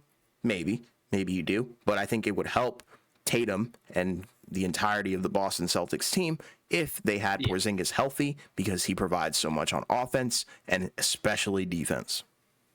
Yeah, because that's the thing. Now that you don't have him, we know he's got the Giannis type injury where they already know he's going to be out for the second round. But Right. then even when he comes back, how do you manage it? Because you don't want to necessarily overwork it to the point where he re-aggravates it and then it becomes maybe a worse injury. Obviously, we don't want that to happen, but Right. it's just something to think about, right? And we talked about in the live stream, like, would they rather face Orlando or Cleveland? Like, they would probably prefer to face Cleveland because of Orlando's size and length and athleticism, but I don't think they should be worried about losing to either team. Yeah. Um, Obviously, we'll get into that matchup once it's done, both in the live stream and in the regular episode. But for now, if you're Boston, this is what you're supposed to do, right? Like, I don't think anybody is gonna come off of this like impressed by Boston because you kind of expect, a 5-game sweep. I think you're happy for the fact that like they, conquered Miami and took them down again after what happened last year, even though it was shorthanded. But now, now the real tests are going to start to come in, right? So now we get to see, what this team is going to look like against better competition. And if they have it, to win the titles. Like you said, if Porzingis is healthy and productive on both ends of the floor, they got a good shot, right? But if not, then that's where it becomes problematic. And this doesn't help, right? Yeah. Like I think ideally you wanted to come out of this series healthy. Like that's really like it doesn't necessarily matter how long the series is. Like obviously it's bad if it's a 7-game series, but you wanted to come out of it healthy. I think that's the big thing. So it's kind of disappointing that it just randomly happened, on a nondescript play. Um, and then boom, he's out for the second round. But at the very least, you hope that he comes back and then it's the conference finals where you'll probably be more likely to need him because you'll be presumably playing a better team than Miami. So, it sucks, but they'll probably be okay, at least for now. Yeah. That's exactly how I feel. Yeah. Then moving on, got some other series that wrapped up as well. Pacers Bucks as well as Knicks Sixers. We'll start with Pacers Bucks. Since the teams that won will be playing one another, right? This was a series where, again, the big story I think is the injuries, to Milwaukee, right? Because obviously Giannis doesn't play at all. Um, Lillard plays, I guess, in what 5 of the 6 games, um, right? And the Bucks lost in 6 games, right? So they got 2 wins without their best player, which is impressive. Um, but at the same time, this was a team going into the year that was expected to be a championship contender, and it kind of sucks where it's like basically a disappointing season, like last year, right, where they lost in the first round. Giannis gets hurt, and they lose in 5. To a team that I think would have been an inferior team if Giannis is healthy, but maybe who knows? Because he did play in that series, um, which is a lot different from this one where he just didn't play at all, right? So you give Miami credit, for Hmm. beating the Bucks last year. You give Indiana credit for beating the Bucks this year, but it just sucks, right? Because they won the title in 2021. Since then, they've had one injury after another to somebody, right? The following year, Middleton was gone, right, and they lost to Boston. We both think they would have beaten Boston, and possibly won the title if Middleton was healthy in that series against the Celtics. And then last year, obviously, they lose Giannis, which is rough. He comes back, but he's still not himself. And then Middleton also was still kind of out. Then this time around, he kind of got a healthy Middleton in this series, or I guess as healthy as he could be. Like he was good in this series, but then you didn't have Giannis, and then you also didn't really have a healthy Lillard by the end of it. So that's the part that sucked. And the second half of the Bucks season kind of felt like this, where it was a disappointment, right? They fired Adrian Griffin. Um, even though he had a really good record, they brought in Doc Rivers. And they were basically a 500 basketball team, right? They didn't have a ton of games where all their main guys played together, Hmm. but they still had a lot of, I think, really disappointing losses, even though the defense got better. But then in the playoffs, just kind of fell apart, right? Giannis gets hurt right at the end of the regular season. He's not available again. And then you lose again. So I don't know what Milwaukee does. I'm assuming they just kind of run it back and retool. You just have to factor in some of these guys are getting up there in age now. Lopez is old. Middleton's old. Lillard's old. Obviously Giannis is 30 and in his prime. But how do you retool the rest of the roster? Right? Like I don't necessarily know, right? They don't have a lot of super promising young guys like Andre Jackson Jr. It's fine as a rookie. But other than that, like Beauchamp, I mean, hasn't really done anything since early on in the season. AJ Green just kind of randomly gets minutes here and there, and he's a shooter, but not Yeah. much else. And then after that, no one else. right? Like, so I don't know what they do in the offseason. Like, I'm assuming they just kind of, probably reconfigure some of the bench guys, maybe. But at the same time, how many more years can you really say, like, Brook Lopez is our starting center? Like Chris Middleton is our starting forward. He's still good. Obviously, he's got some injury issues.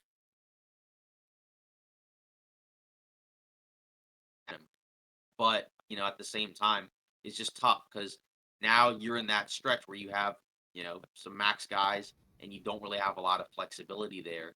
So, it just, again, it's kind of like the other series where it's like you leave the series where one team, you're feeling pretty good about, and then the other one you're pretty disappointed. Indiana, it's a little bit different because they beat an injured Bucks team, but still, they got some very valuable playoff experience that could help them in the next round. And it's their first playoff series win in like a decade. So, nothing but highs for the Pacers, nothing really but lows, I think, for Milwaukee. But I think you just kind of throw it out and just be like, it was a nightmarish season. Hopefully, we have better health next year. Maybe we change a couple of the role players out and then just try it again. Because the window is kind of limited because of the age of the other guys, but I don't think you just blow it up. Yeah, and it's like, I walk away from this series feeling good about Indiana, but not feeling good about Tyrese Halliburton. Definitely not feeling good about the Bucks for sure, because I think, I do want to start with the Bucks in their offseason, because I think, the best way to describe it is they don't have a lot of money to spend, but they have to spend it on a lot, because I think they do need a lot. And that's kind of what happens when you have a top heavy roster like this. And, sometimes injuries are unavoidable, and that's kind of what happened here. It sucks that Dame and Giannis were out. But even if both those guys were healthy, this is a hot take of heck, but, I would have picked Indiana regardless. But, you can kind of see the drawback of trading Drew Holiday a little bit in these games sometimes in the postseason and even throughout the regular season. I'd labeled them more as a fraud team, but regardless, the core of the team is still pretty much under contract. You still got Giannis, you still got Dame, Middleton, Brook Lopez, Bobby Portis, and Connaughton. Those guys are still there, but it's a matter of, the other bench players like Malik Beasley, Jay Crowder, Patrick Beverly. They're all going to be hitting, I guess, free agency. So what do you do there? And then I'm looking at the CBA as well. They're the fourth highest in the NBA this past season. So that's kind of tough, I think. But, all those guys returning, I think, means that you don't have a lot of flexibility. So I think it's more of a run it back situation. You hope and pray for better health. At least you'll get a full season with Doc potentially. And, you kind of just go from there. But, looking at Indiana, I think you do have to feel good about, them actually getting the series done, because there were a couple of scares, I think. You look around, the Dame explosion was wild. And then also losing the game where, Dame and Giannis were out, that did not help their case. I think that kind of put a negative connotation on this win, because it's like you really let that happen. I think, if they won this series maybe 4-1 instead of 4-2, people would be talking about them differently. But, we're here in the present. But yeah, Tyrese Halliburton has to step up. I think he hasn't looked himself throughout this entire series, really. Looked different throughout each and every game, which is the odd part. There were some games where he looked okay, and then other games where he looked just not even really like the guy that we know and love. And that's the tough part, because, if you look through it, through the 5 games, he only averaged 15 points, 9 assists, but 43 from the field, 31 from the 3. So really, really inefficient at times. But, if he steps up going into his next matchup, I think Indiana has a chance. But regardless, you still can't take anything away from the team, because they did what they were supposed to do, and they beat Milwaukee. But it could have been better. But they got the job done. Like, the main thing is, again, win the series, get out healthy. That's kind of that's kind of really your mission for that series. And like you said, it went longer than it probably should have. And like you said, I think if they had won in 4 or 5, then like you said, people would be looking at it differently. Obviously, as I said before, it's very difficult to sweep an NBA team in the playoffs unless they just stink. And even if they do stink, like sometimes they could just have a hot 3-point shooting night and they just end up blowing you out. which is Miami. what we saw. Yeah, exactly, which is what we've seen in some of these playoff series. Yeah, Um, Miami can go from shooting 50% from the 3-point line to 10. Ever heard of that? right. So like exactly, and like that's kind of the thing, that you kind of see with Indiana, where it's like it's a balanced kind of offensive attack, where obviously like it's a lot of it's run through Halliburton, but they have a lot of different options they can go to. Like you have 3-and-D guys like Neesmith or Nemhard, um, or you can have like Siakam who can kind of get his own offense, or you can play in the pick and roll, pick and pop with Miles Turner, right? Because that was a guy that played very well in a lot of the games in this series, right? And I think that's one of the reasons why I think Halliburton didn't average as many points is I think like there were just more guys that they were playing through at different points. Even their bench, right, stepped up in a lot of these games, right? Like For they don't sure. have Benedict, so they don't have like a creator type offensive guy, but you have T.J. McConnell as a backup point guard who runs the offense pretty effectively. And in some of these games, like you said, he was better than Halliburton, but in some of these games he wasn't as great. Um, but when he plays well, it helps out the bench, right? Because then it's like a guy like Ben Shepherd can get loose, or an Obi Toppin can get loose and just kind of fire away, right? He was a guy that started for the Pacers at the beginning of the season, and then when they got Siakam, now he's a six-man energy guy, which is probably a role that he's better suited for. Um, so yeah, like they play fast, they get up a lot of shots, and they take a ton of threes, right? And so when they fall and they get out and run, that's when they're going to look great. But when the shots aren't falling, that's when it looks bad because they're probably not going to be able to make up for it on the defensive end. Um, and against the big team, there's going to be some problems in terms of like rebounding, probably, maybe foul trouble. We'll see. But either way, if you're the Pacers, like there's no real negatives, for this other than like, yeah, it probably shouldn't have taken 6 games, to win, against the Bucks without their best player. And I think that's why, the Vegas odds have the Knicks favored pretty heavily. But either way, like it's still an accomplishment regardless, because now you have an opportunity to move on and possibly get to the conference finals. Um, in the Halliburton era, right? Because I mean they've had him for like basically what, like 2.5 seasons, I guess, or Yeah. something like that. Yeah. And like last year they looked like a playoff team, but then he got hurt, so then Mm-hmm. that pretty much tanked their odds. Now, obviously, he had that injury and had to play through it, but you made the playoffs, traded for Siakam, so now this is kind of the moment. So now you might have a chance to make a deep run, but we'll see, right? Either way, first round series victory is always an accomplishment for a young team, so you don't really have a lot of negatives to say about that. Yeah, for sure. Then we move on to Knicks Sixers, right? Mm-hmm. Obviously, this was I think by far the best first round series. Every game was very close, down to the wire. The final margin in terms of points scored in total, the Knicks scored 650 and the Sixers scored 649. And it definitely felt like it for most of this series, where a lot of these games came down to a handful of possessions. But you left like just really impressed by what New York was able to do, right? Like that's what you came out of the series, because it's like, obviously their best player is healthier than the Sixers' best player, but 7 guys, right? Only really one true creator type guy. Um, so a lot more specialist players, but somehow, some way, they're able to grit and grind, scrap, and fight hard for every possession. Ton of offensive rebounds, which was a big key in this series, right? Because the Sixers are not a great rebounding team, even with Joel Embiid being a very good rebounder. Um, but everyone else is kind of like not really a good rebounder for their position. Um, so that was exploited. Obviously, both teams prefer to play at a slower pace. But with the Knicks, their half court offense, because of the offensive rebounds, just created extra possessions. And when you create extra possessions, that really helps. Like when we saw in that Bucks Pacers game, I think it was game 4, right, where like the Pacers got like 5, 6 offensive rebounds in overtime, even though they kept missing. Eventually, they were going to hit a shot.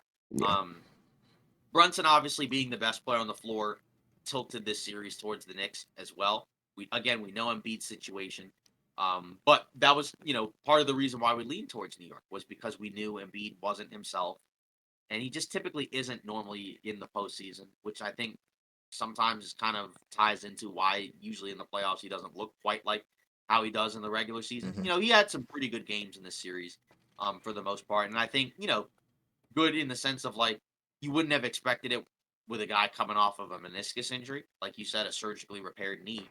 But at the same time, when you look at the Knicks, it's like, wow, they don't have Julius Randle. They lost Bojan Bogdanovic. So as I said, they're basically down 7 guys, no real creators other than Brunson, and somehow he just kind of is able to will his team to these wins, which is just nuts, right? The fact Yeah. that he's able to hit tough shots. He's the smallest guy on the floor, but he plays like he's the biggest guy on the floor, which is kind of, I think, an interesting, dichotomy between like the Knicks and the Sixers, where like I'm not calling the Sixers like a soft team, but that's kind of what it felt like at points in a lot of these games where like they're not able to get offensive rebounds, and they fought hard, right? Like again, this was a close series, so I don't want to make it seem like that the Sixers weren't trying or that they quit. It's just it's kind of a tough matchup when you have a team, where it's like they fight for every single possession because that means you really can't lose focus or take your foot off the gas at all. And for the Sixers, it's kind of hard to do that when your best player is kind of compromised. And so I think that's kind of, from the Knicks perspective, you're really impressed by what they're able to do. I don't know if they're going to be able to keep it going. I think, obviously we'll get into the Knicks Pacers side of it. I think we're both leaning towards New York right now, but um, what a guy, Jalen Brunson, honestly. Like in terms of like this was like last year in the playoffs, he was good. Obviously, they got to the second round. Mhm. But this year, I think it's even more impressive considering, like, again, you don't have Julius Randle.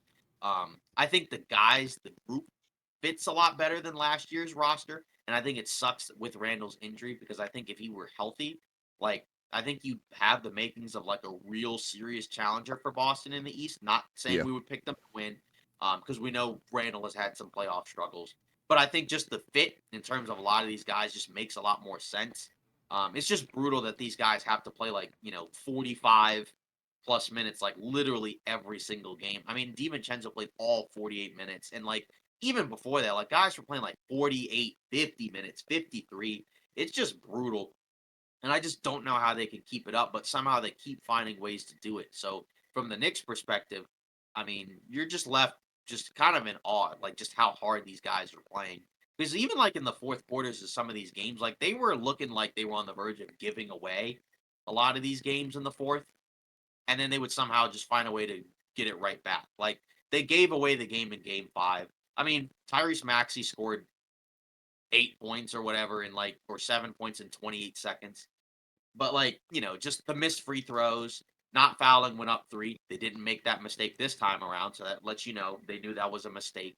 Um, but just in general, you're just really impressed by what New York was able to do. And I think, you look at it from New York's perspective, even if you get smoked in the second round, like it's still a very successful season given everything that happened, how the team has changed over the course of the year.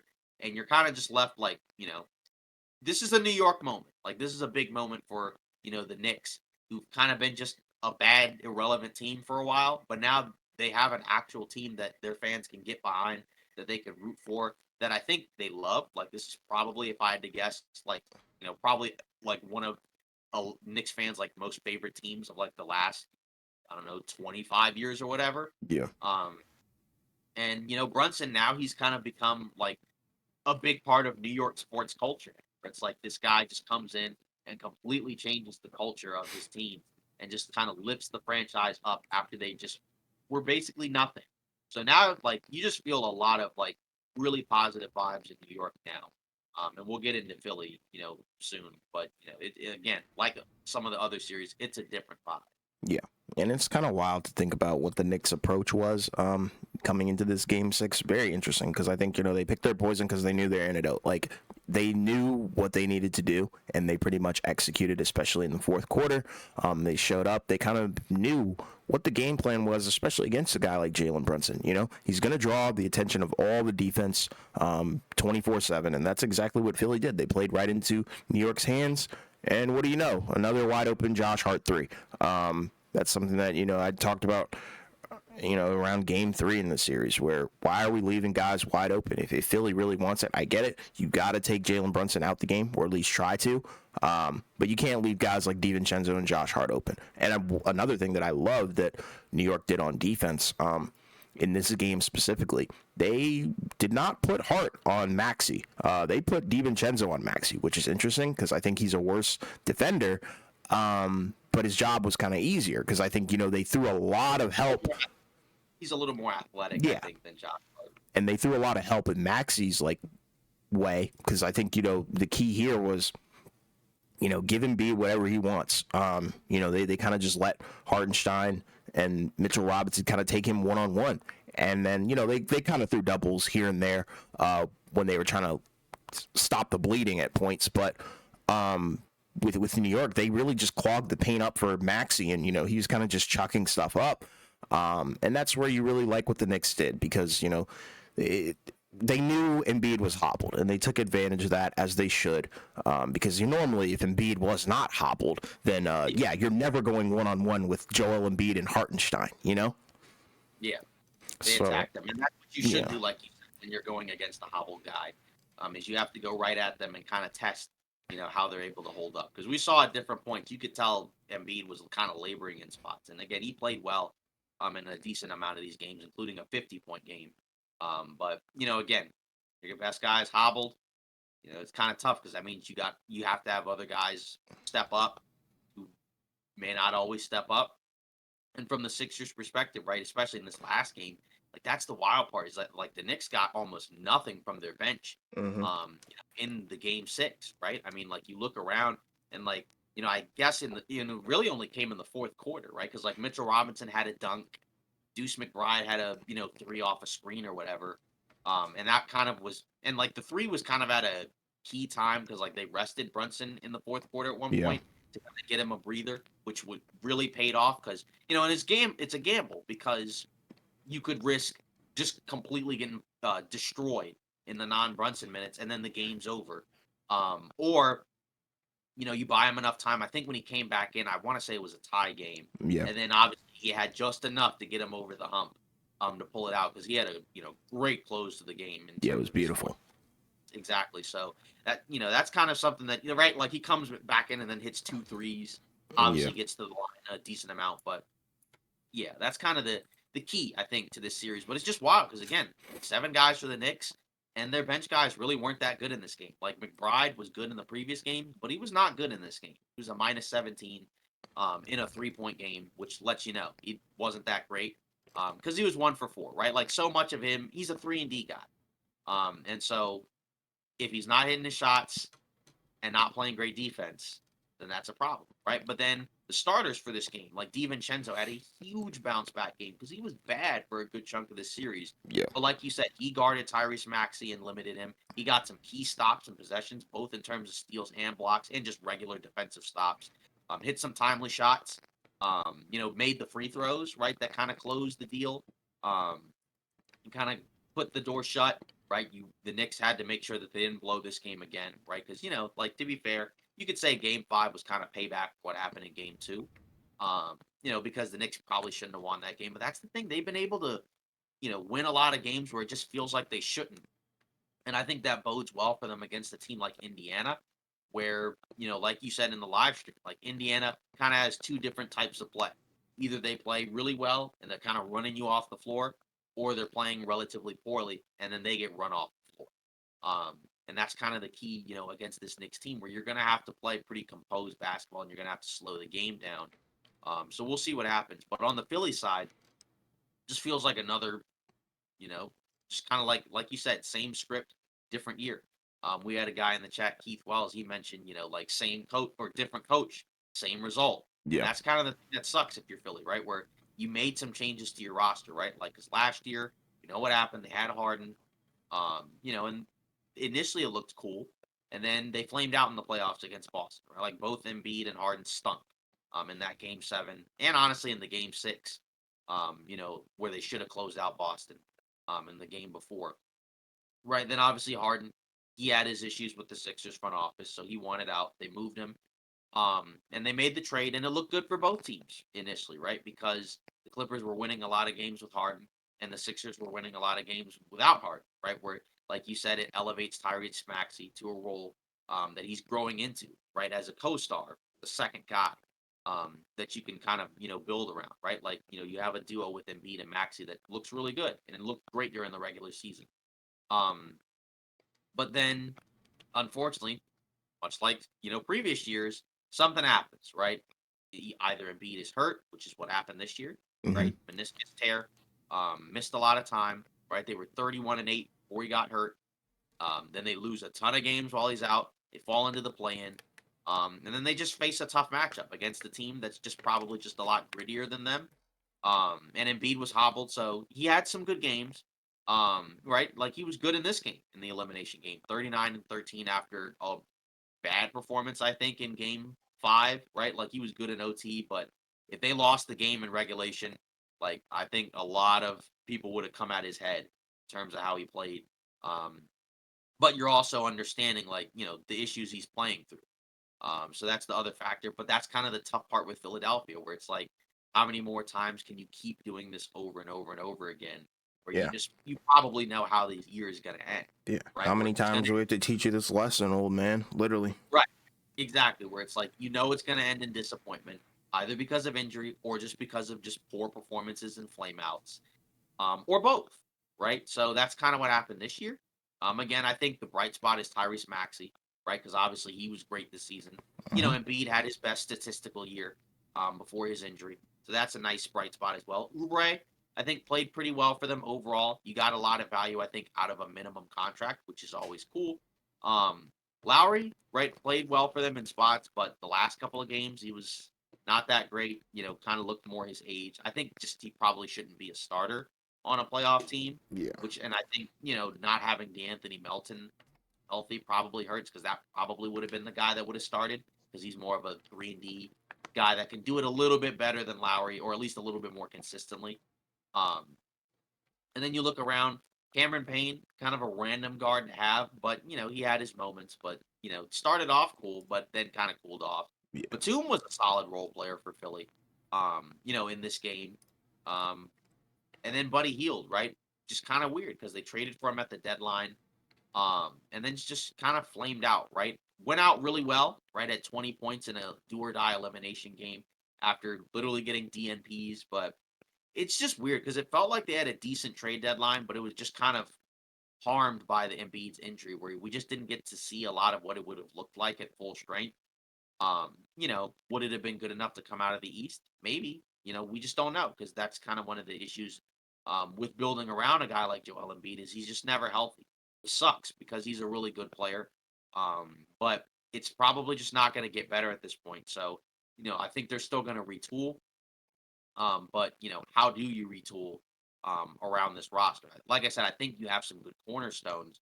You just got to find the surrounding pieces. And Tobias Harris, 0 points in a do or die elimination game. Not Yikes. great. I mean, the fact that we were already hearing about him going to a team like Detroit before the playoffs even began, like, it's just not great. Yeah. And it sure felt like he like knew this was his last game. Like he was good in the last game, but he just didn't get enough out of him. And considering he makes 40 million, it's just really tough. To have a guy like that with that salary basically give you nothing.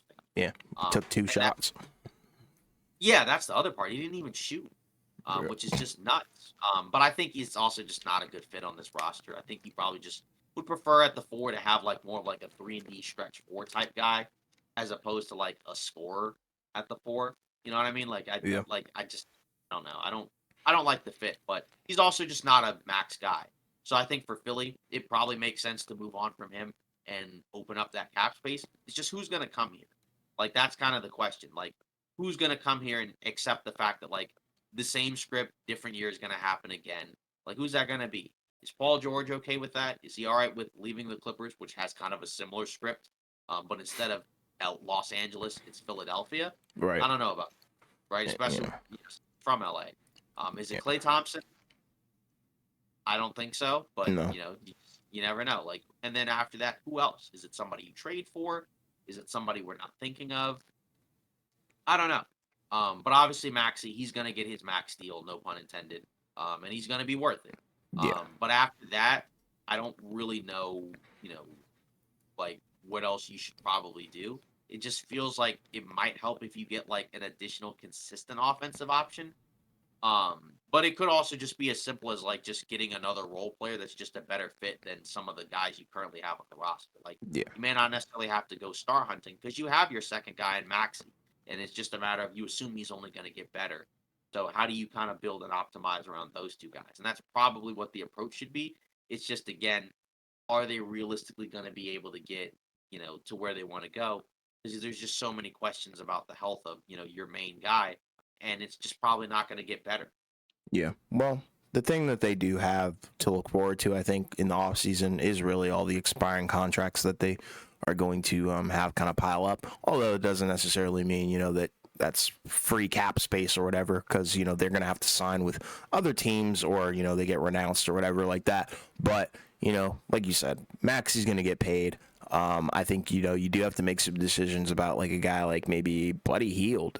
That's an intriguing one. I think Kelly Oubre as well. But yeah, it's going to take some retooling. But the beauty in it is, you could take that route, or you could do the other route, which is like operating over like the luxury tax or whatever, which is kind of tough to do. I think with Joel Embiid and Tyrese Maxey, but they also have the potential to, sign some really significant free agent guys like you were talking about, and probably the significant ones, like Paul George and Klay Thompson. But are those guys going to actually bite on those offers, or are they going to stay in their current situations? Who knows? But if they're being thrown a lot of money, Philly's probably one of the only spots that is going to be able to do that. And that's the curious thing. But yeah, overall, horrible way to go out, I think.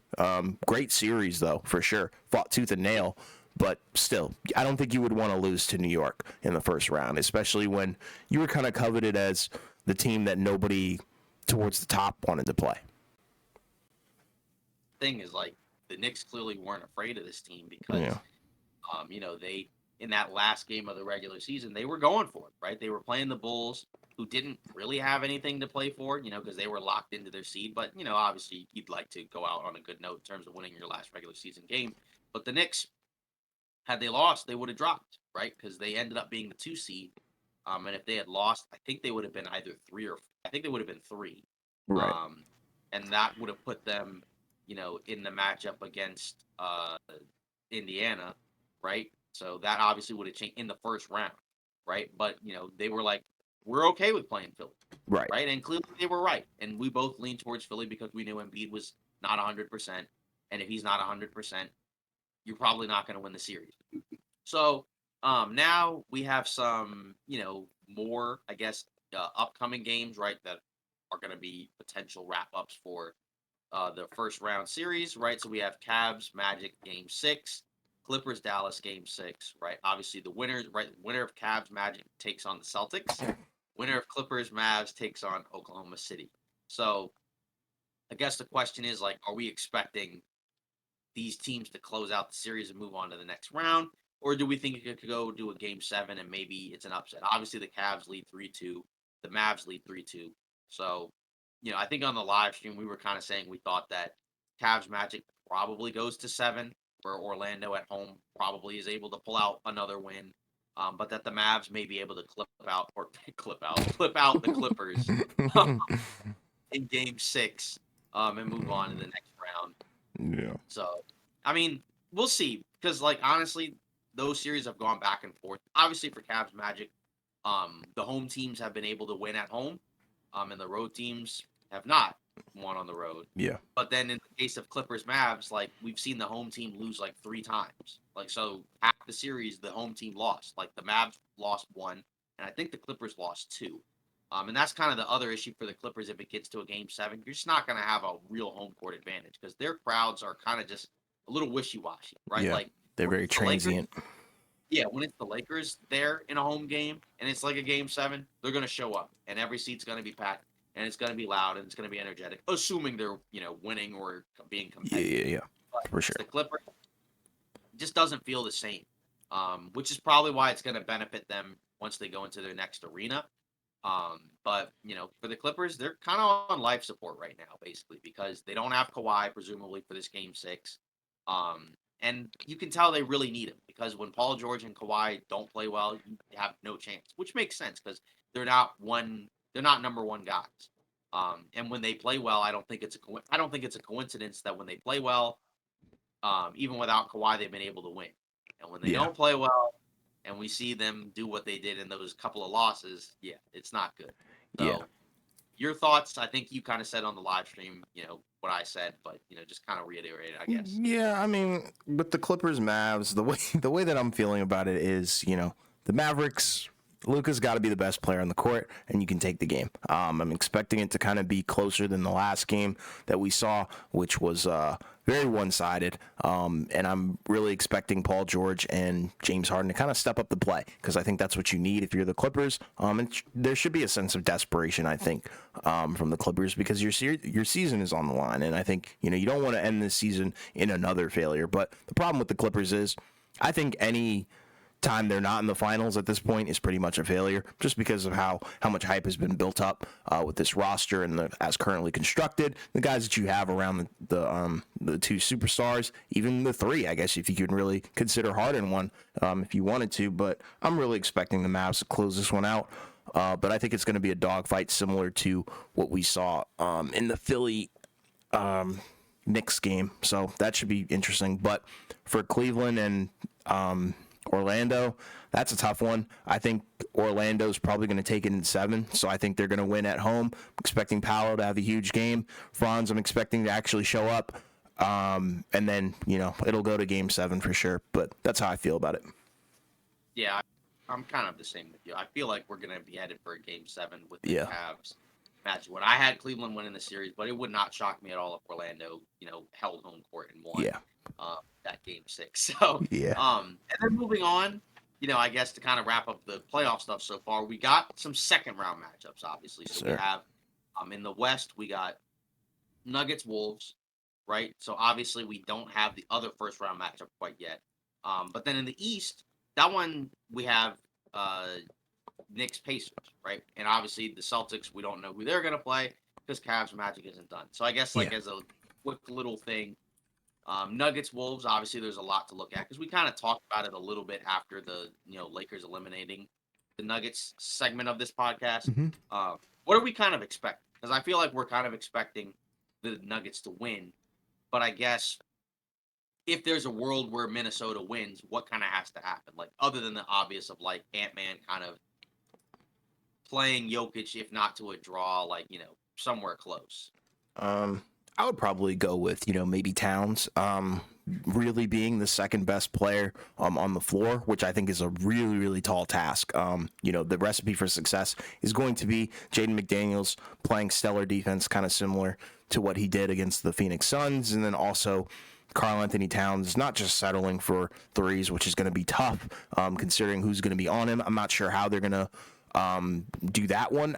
That matchup is kind of interesting because I think Towns really is the X factor alongside Jaden McDaniels, because I think a bad Towns game or a bad Towns series is probably going to be the catalyst for your elimination, because I think we all know Anthony Edwards is probably going to step up to the plate and hit a bunch of home runs, but Towns may strike out. That's kind of how I feel. I think Gobert is another huge factor because I think the two of them could potentially limit Jokic to an extent, but at the same time, I think Jokic is probably guaranteed to get his alongside Jamal Murray. But it's just a matter of Minnesota can't gamble, they can't be stupid, they can't do dumb mistakes like LA. But we'll see, because I think it looked a lot different last year than it's going to look this year, because I think Minnesota didn't even have Naz Reid, they didn't have Jaden McDaniels. And, Towns and Gobert, they were there, but they were not 100% by any means. So it's going to be a tough matchup because the size is going to be wild, I think, too. But, yeah, Anthony Edwards for sure has to take over like you were talking about. But Towns and the other guys really have to step up as well. They have to kind of match the efficiency and the execution also, I think, of Denver as well, because that's kind of another thing that Denver's really good at. They don't make a lot of late game mistakes. They kind of just execute in the fourth quarter. They get the the jitters out of the way, or whatever you want to call them. They get their mistakes out of the way in the first half. Third quarter, they kind of start to lock in. In the fourth, they're kind of dialed in with their blinders on. I mean, yeah, like you said, it's not a lot of wasted possessions late in Yeah. the game where it's like, oh, we're gonna have like an Aaron Gordon step back three, in the middle of the shot clock, or Right. like or like a KCP ISO, one on one on somebody. Like Right. you just don't see that. Like it pretty much runs through Jokic and Murray, and they pretty much kind of take you home. Yeah. And then again, like you mentioned with last year where Minnesota didn't have all their guys and their guys weren't healthy. And then Edwards is also better this year, where it's like now we can see, he can be the best player on the floor in the series. We just saw him be the best player in the series, where you have Kevin Durant, Devin Booker, Bradley Beal on the floor as well. So can he do it against Jokic?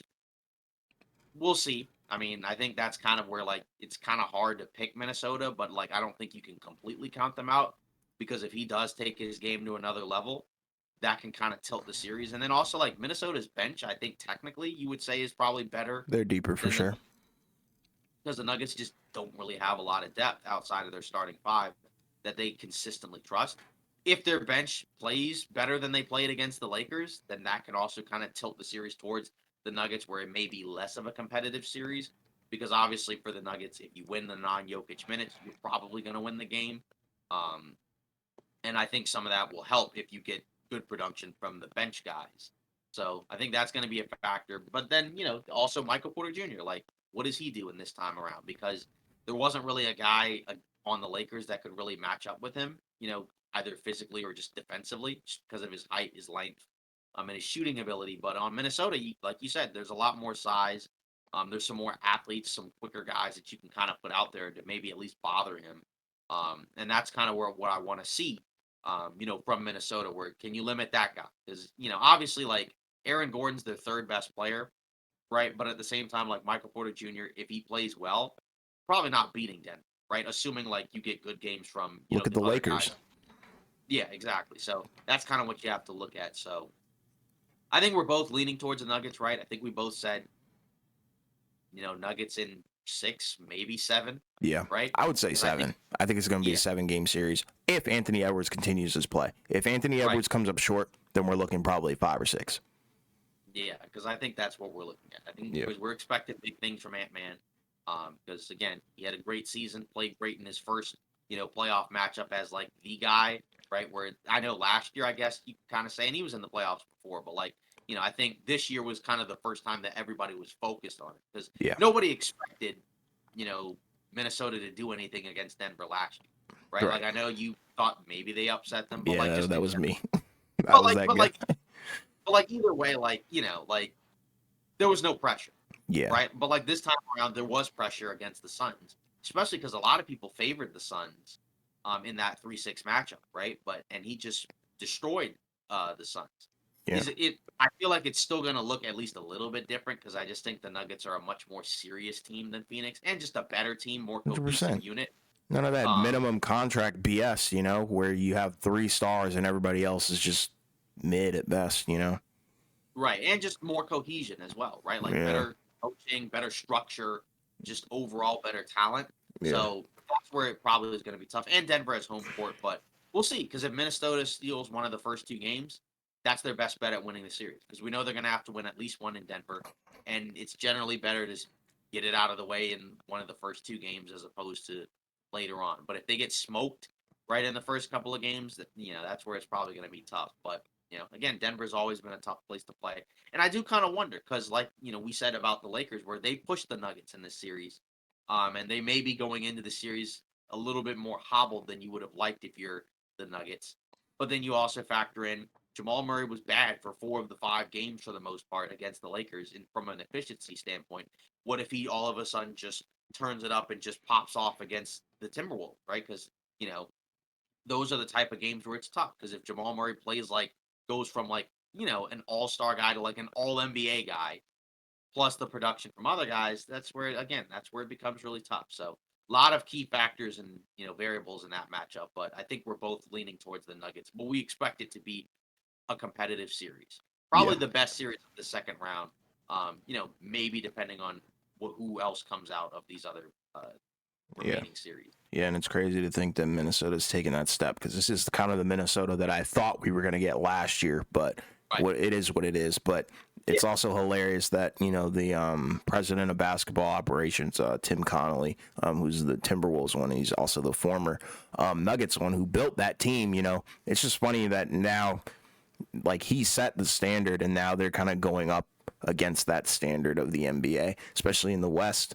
So it's going to be a wild series, I think. That's why I'm really hoping that it goes to 7. That's why I'm predicting that it goes to 7, just because I think it's going to be competitive. I think we're going to see Minnesota really scheme. I think it's going to be Jamal Murray's hardest test as well. I think, for him offensively, like, what can he really do if a guy like Edwards is kind of harassing him alongside of Jaden McDaniels?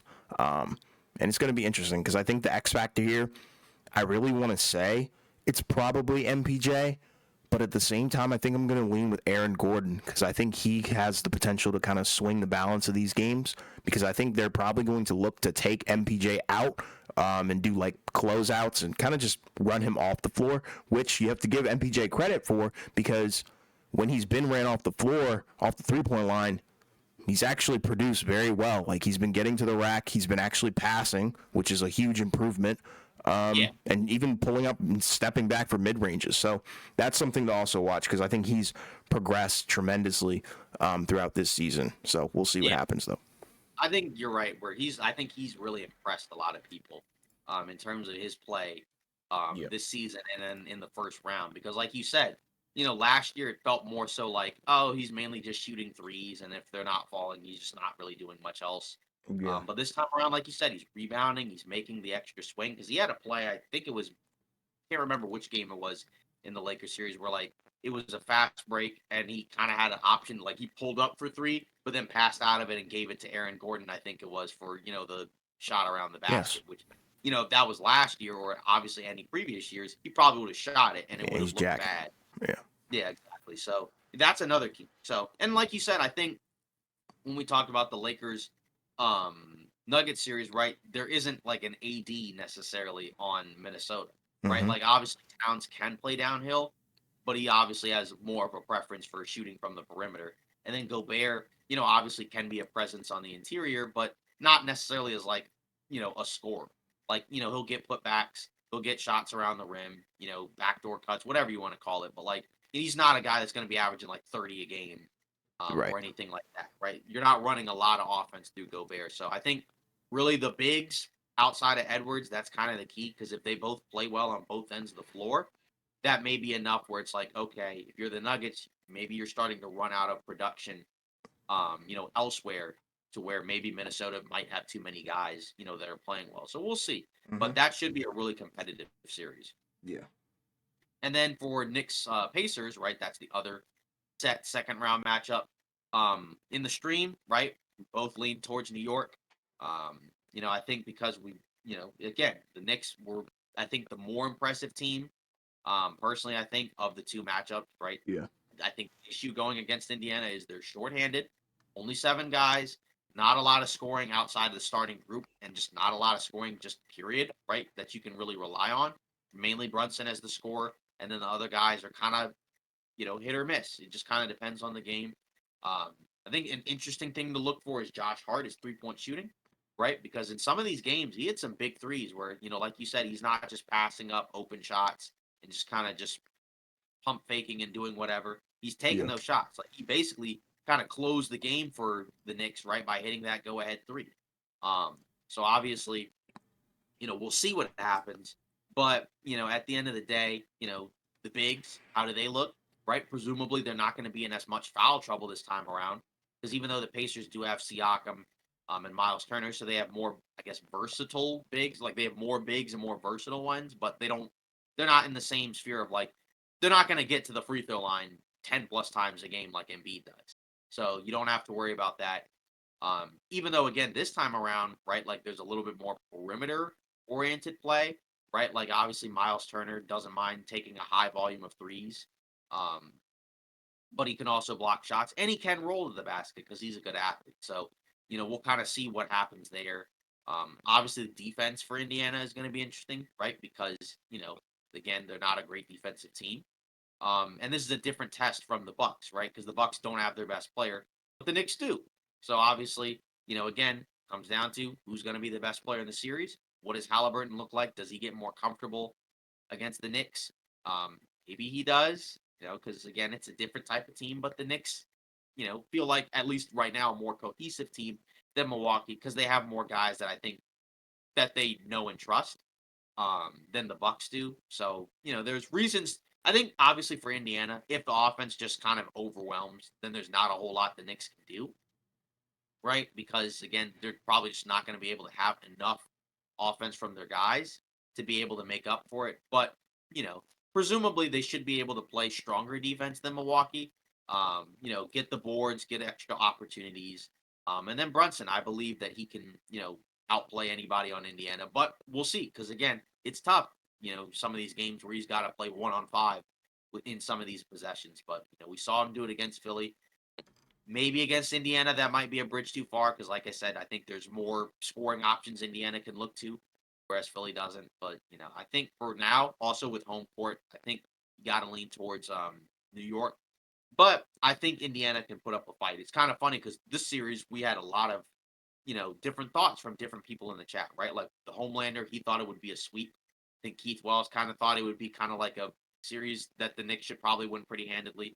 But what do you think? It's all up in the air, if you want me to be honest, and it's because of Indiana, because they're so inconsistent, and this is their first kind of playoff debut, and it's tough because I think if you really want to win this series, it's probably going to go in 7 or go to 7 if we're being real, ideally. And you're also going to have Tyrese Halliburton outplay or play up to the level of Jalen Brunson, which I'm not sure he can do at the moment. Maybe, if it was Tyrese Halliburton from the first leg of the season, we'd be like, yeah, for sure. But right now, you kind of look at him, it's a little different. It might be, I guess, yielding to Siakam, which is cool because Siakam has like the playoff experience. But, I think New York will scheme for him. They have a lot of chemistry. So does Indiana, unironically, but I think it's kind of a tale of two cities where the Knicks, they stick to their starters. Indiana, they go to their bench a lot. They rely on their bench a whole lot, which is a big thing. But, I think this is probably one of those series, like, because the problem with the Pacers is they're either going to blow teams out or they're going to get blown out, which is tough because I think, the Pacers, they commit a lot of fouls, which could definitely hurt them, which is why they tend to go so deep into their bench, where we're seeing 11, even 12 guys playing, which is not ideal in the playoffs, I think. But, the Knicks, they're hard knocks basketball. They don't foul a lot. They did foul a decent amount, the bigs at least, in the 76ers series, but that's what happens when you go up against Joel Embiid. But at the end of the day, I'm still picking the Knicks just because I think they're more consistent. I think Jalen Brunson will have pretty much a field day with the Indiana Pacers, but I think they're going to make it tough for Halliburton. But it wouldn't surprise me if he kind of just explodes and does make the team better for a couple of games. But I just don't really see them winning in 7 if you get the version of Halliburton that's been playing in the playoffs thus far. It's been very underwhelming. Not, he's been impactful, but just not the same version that I think, we really love. Yeah, because I think there's cases for both teams, right? Because like you said, the Pacers have more depth, right? So that's kind of something you have to factor in, right? Because then that means for the Knicks, that means that their starters are going to have to play heavy minutes, and they're going to have to also play well, right? Because Yeah. it's kind of hard for the Knicks to really get away with, anybody playing poorly in the starting group because you just don't really have too many other guys to turn to. Because I mean, off the bench, it's Mitchell Robinson, and Miles McBride. Just unless McBride's hitting shots, you're just probably not getting a whole lot of offense out of either of them. Robinson, bless you, can get Thank you. offensive rebounds, right, which can lead to extra shots. And like you said, I think the Knicks bigs maybe should have an easier time because you're not going against Joel Embiid picking up a ton of fouls. But at the same time, they might have some issues of, oh, now we have to step out to the 3-point line in order to stick with a guy like Miles Turner. But maybe that might be where like an OG Anunoby might be able to help you, like in a switching sense, where like maybe he can step out to the perimeter and close out, or maybe like you're okay with Miles Turner posting up Anunoby because Anunoby's pretty strong. We just don't know. So there's a lot of factors there. And like you said, if Indiana's offense explodes, then I just don't really see what the Knicks can do.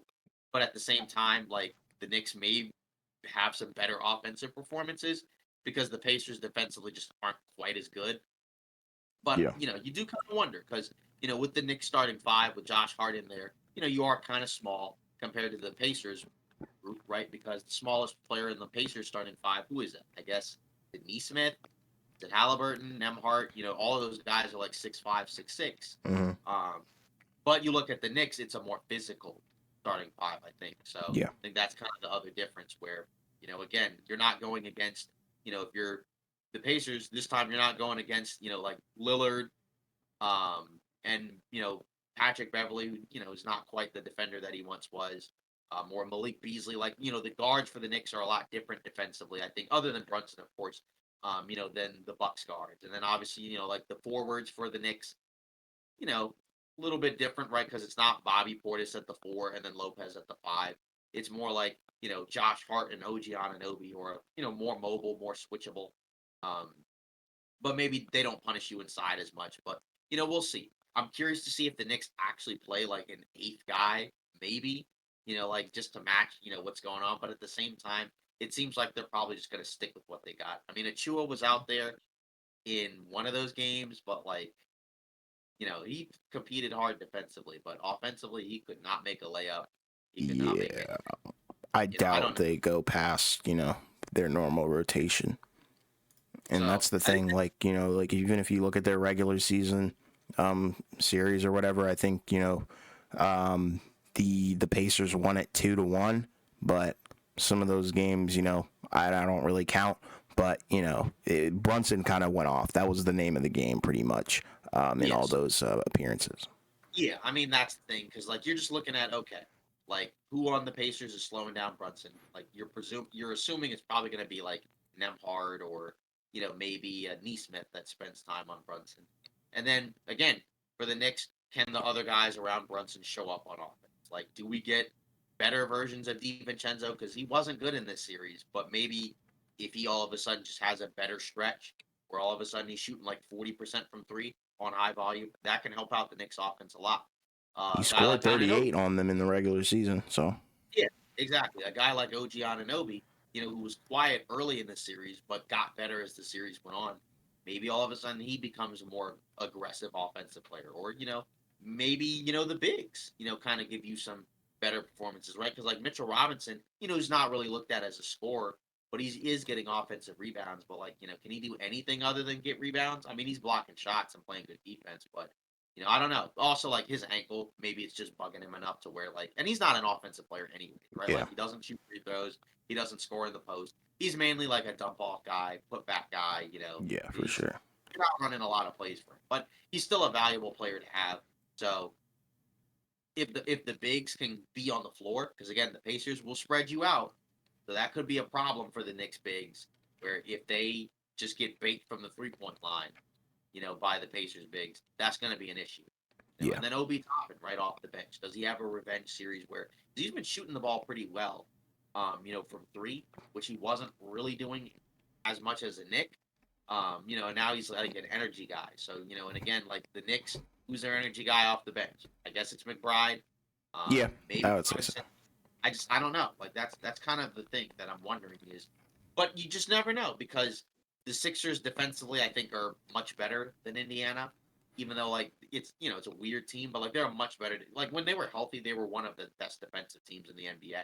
So they just weren't a great rebounding team. But the Pacers we know don't provide the same level of resistance defensively. So I think we're just kind of hoping for some better offensive performances from the Knicks, and we assume that the Knicks defense should be able to hold up against Indiana. But it's tough because again, Indiana can have games where there's just nothing you can do and they just run you off the floor. So Yeah, should be a good series. But we're leaning towards the Knicks, but it wouldn't shock me if the Pacers maybe won the series. It just like you said, it just has to be can Halliburton be better than he was in the Bucks series, right? And it wasn't like he was bad every game. I just think against this team, I think you need to be a little bit better. yeah, 100%. Yeah. So that's pretty much it for today's episode of Off Ball Takes. Again, kind of a wild first round of the playoffs, almost over. Right, we still got a couple of series left to go, but we're kind of getting through the crunch. It's kind of crunch time in the playoffs now. We're almost midway through it. We'll see what happens. Lots of storylines, lots of teams that are going to have to figure some stuff out in their off seasons, and we're going to cover all of that as it continues to go. Obviously, shout out to the people who have shown up in the live streams, commented as well. You guys are right. Homelander, Keith Wells, Xander Cade, as well as others. So keep the comments coming. We really do appreciate it. It makes the live streams a lot more entertaining, a lot more enjoyable, a lot easier to get through, a lot more fun, which is what we all want. So again, continue to like, comment, and subscribe. We appreciate all the support, and we'll see you Monday. Or if you pop into the live stream, presumably after one of the series ends, we'll see you then as well.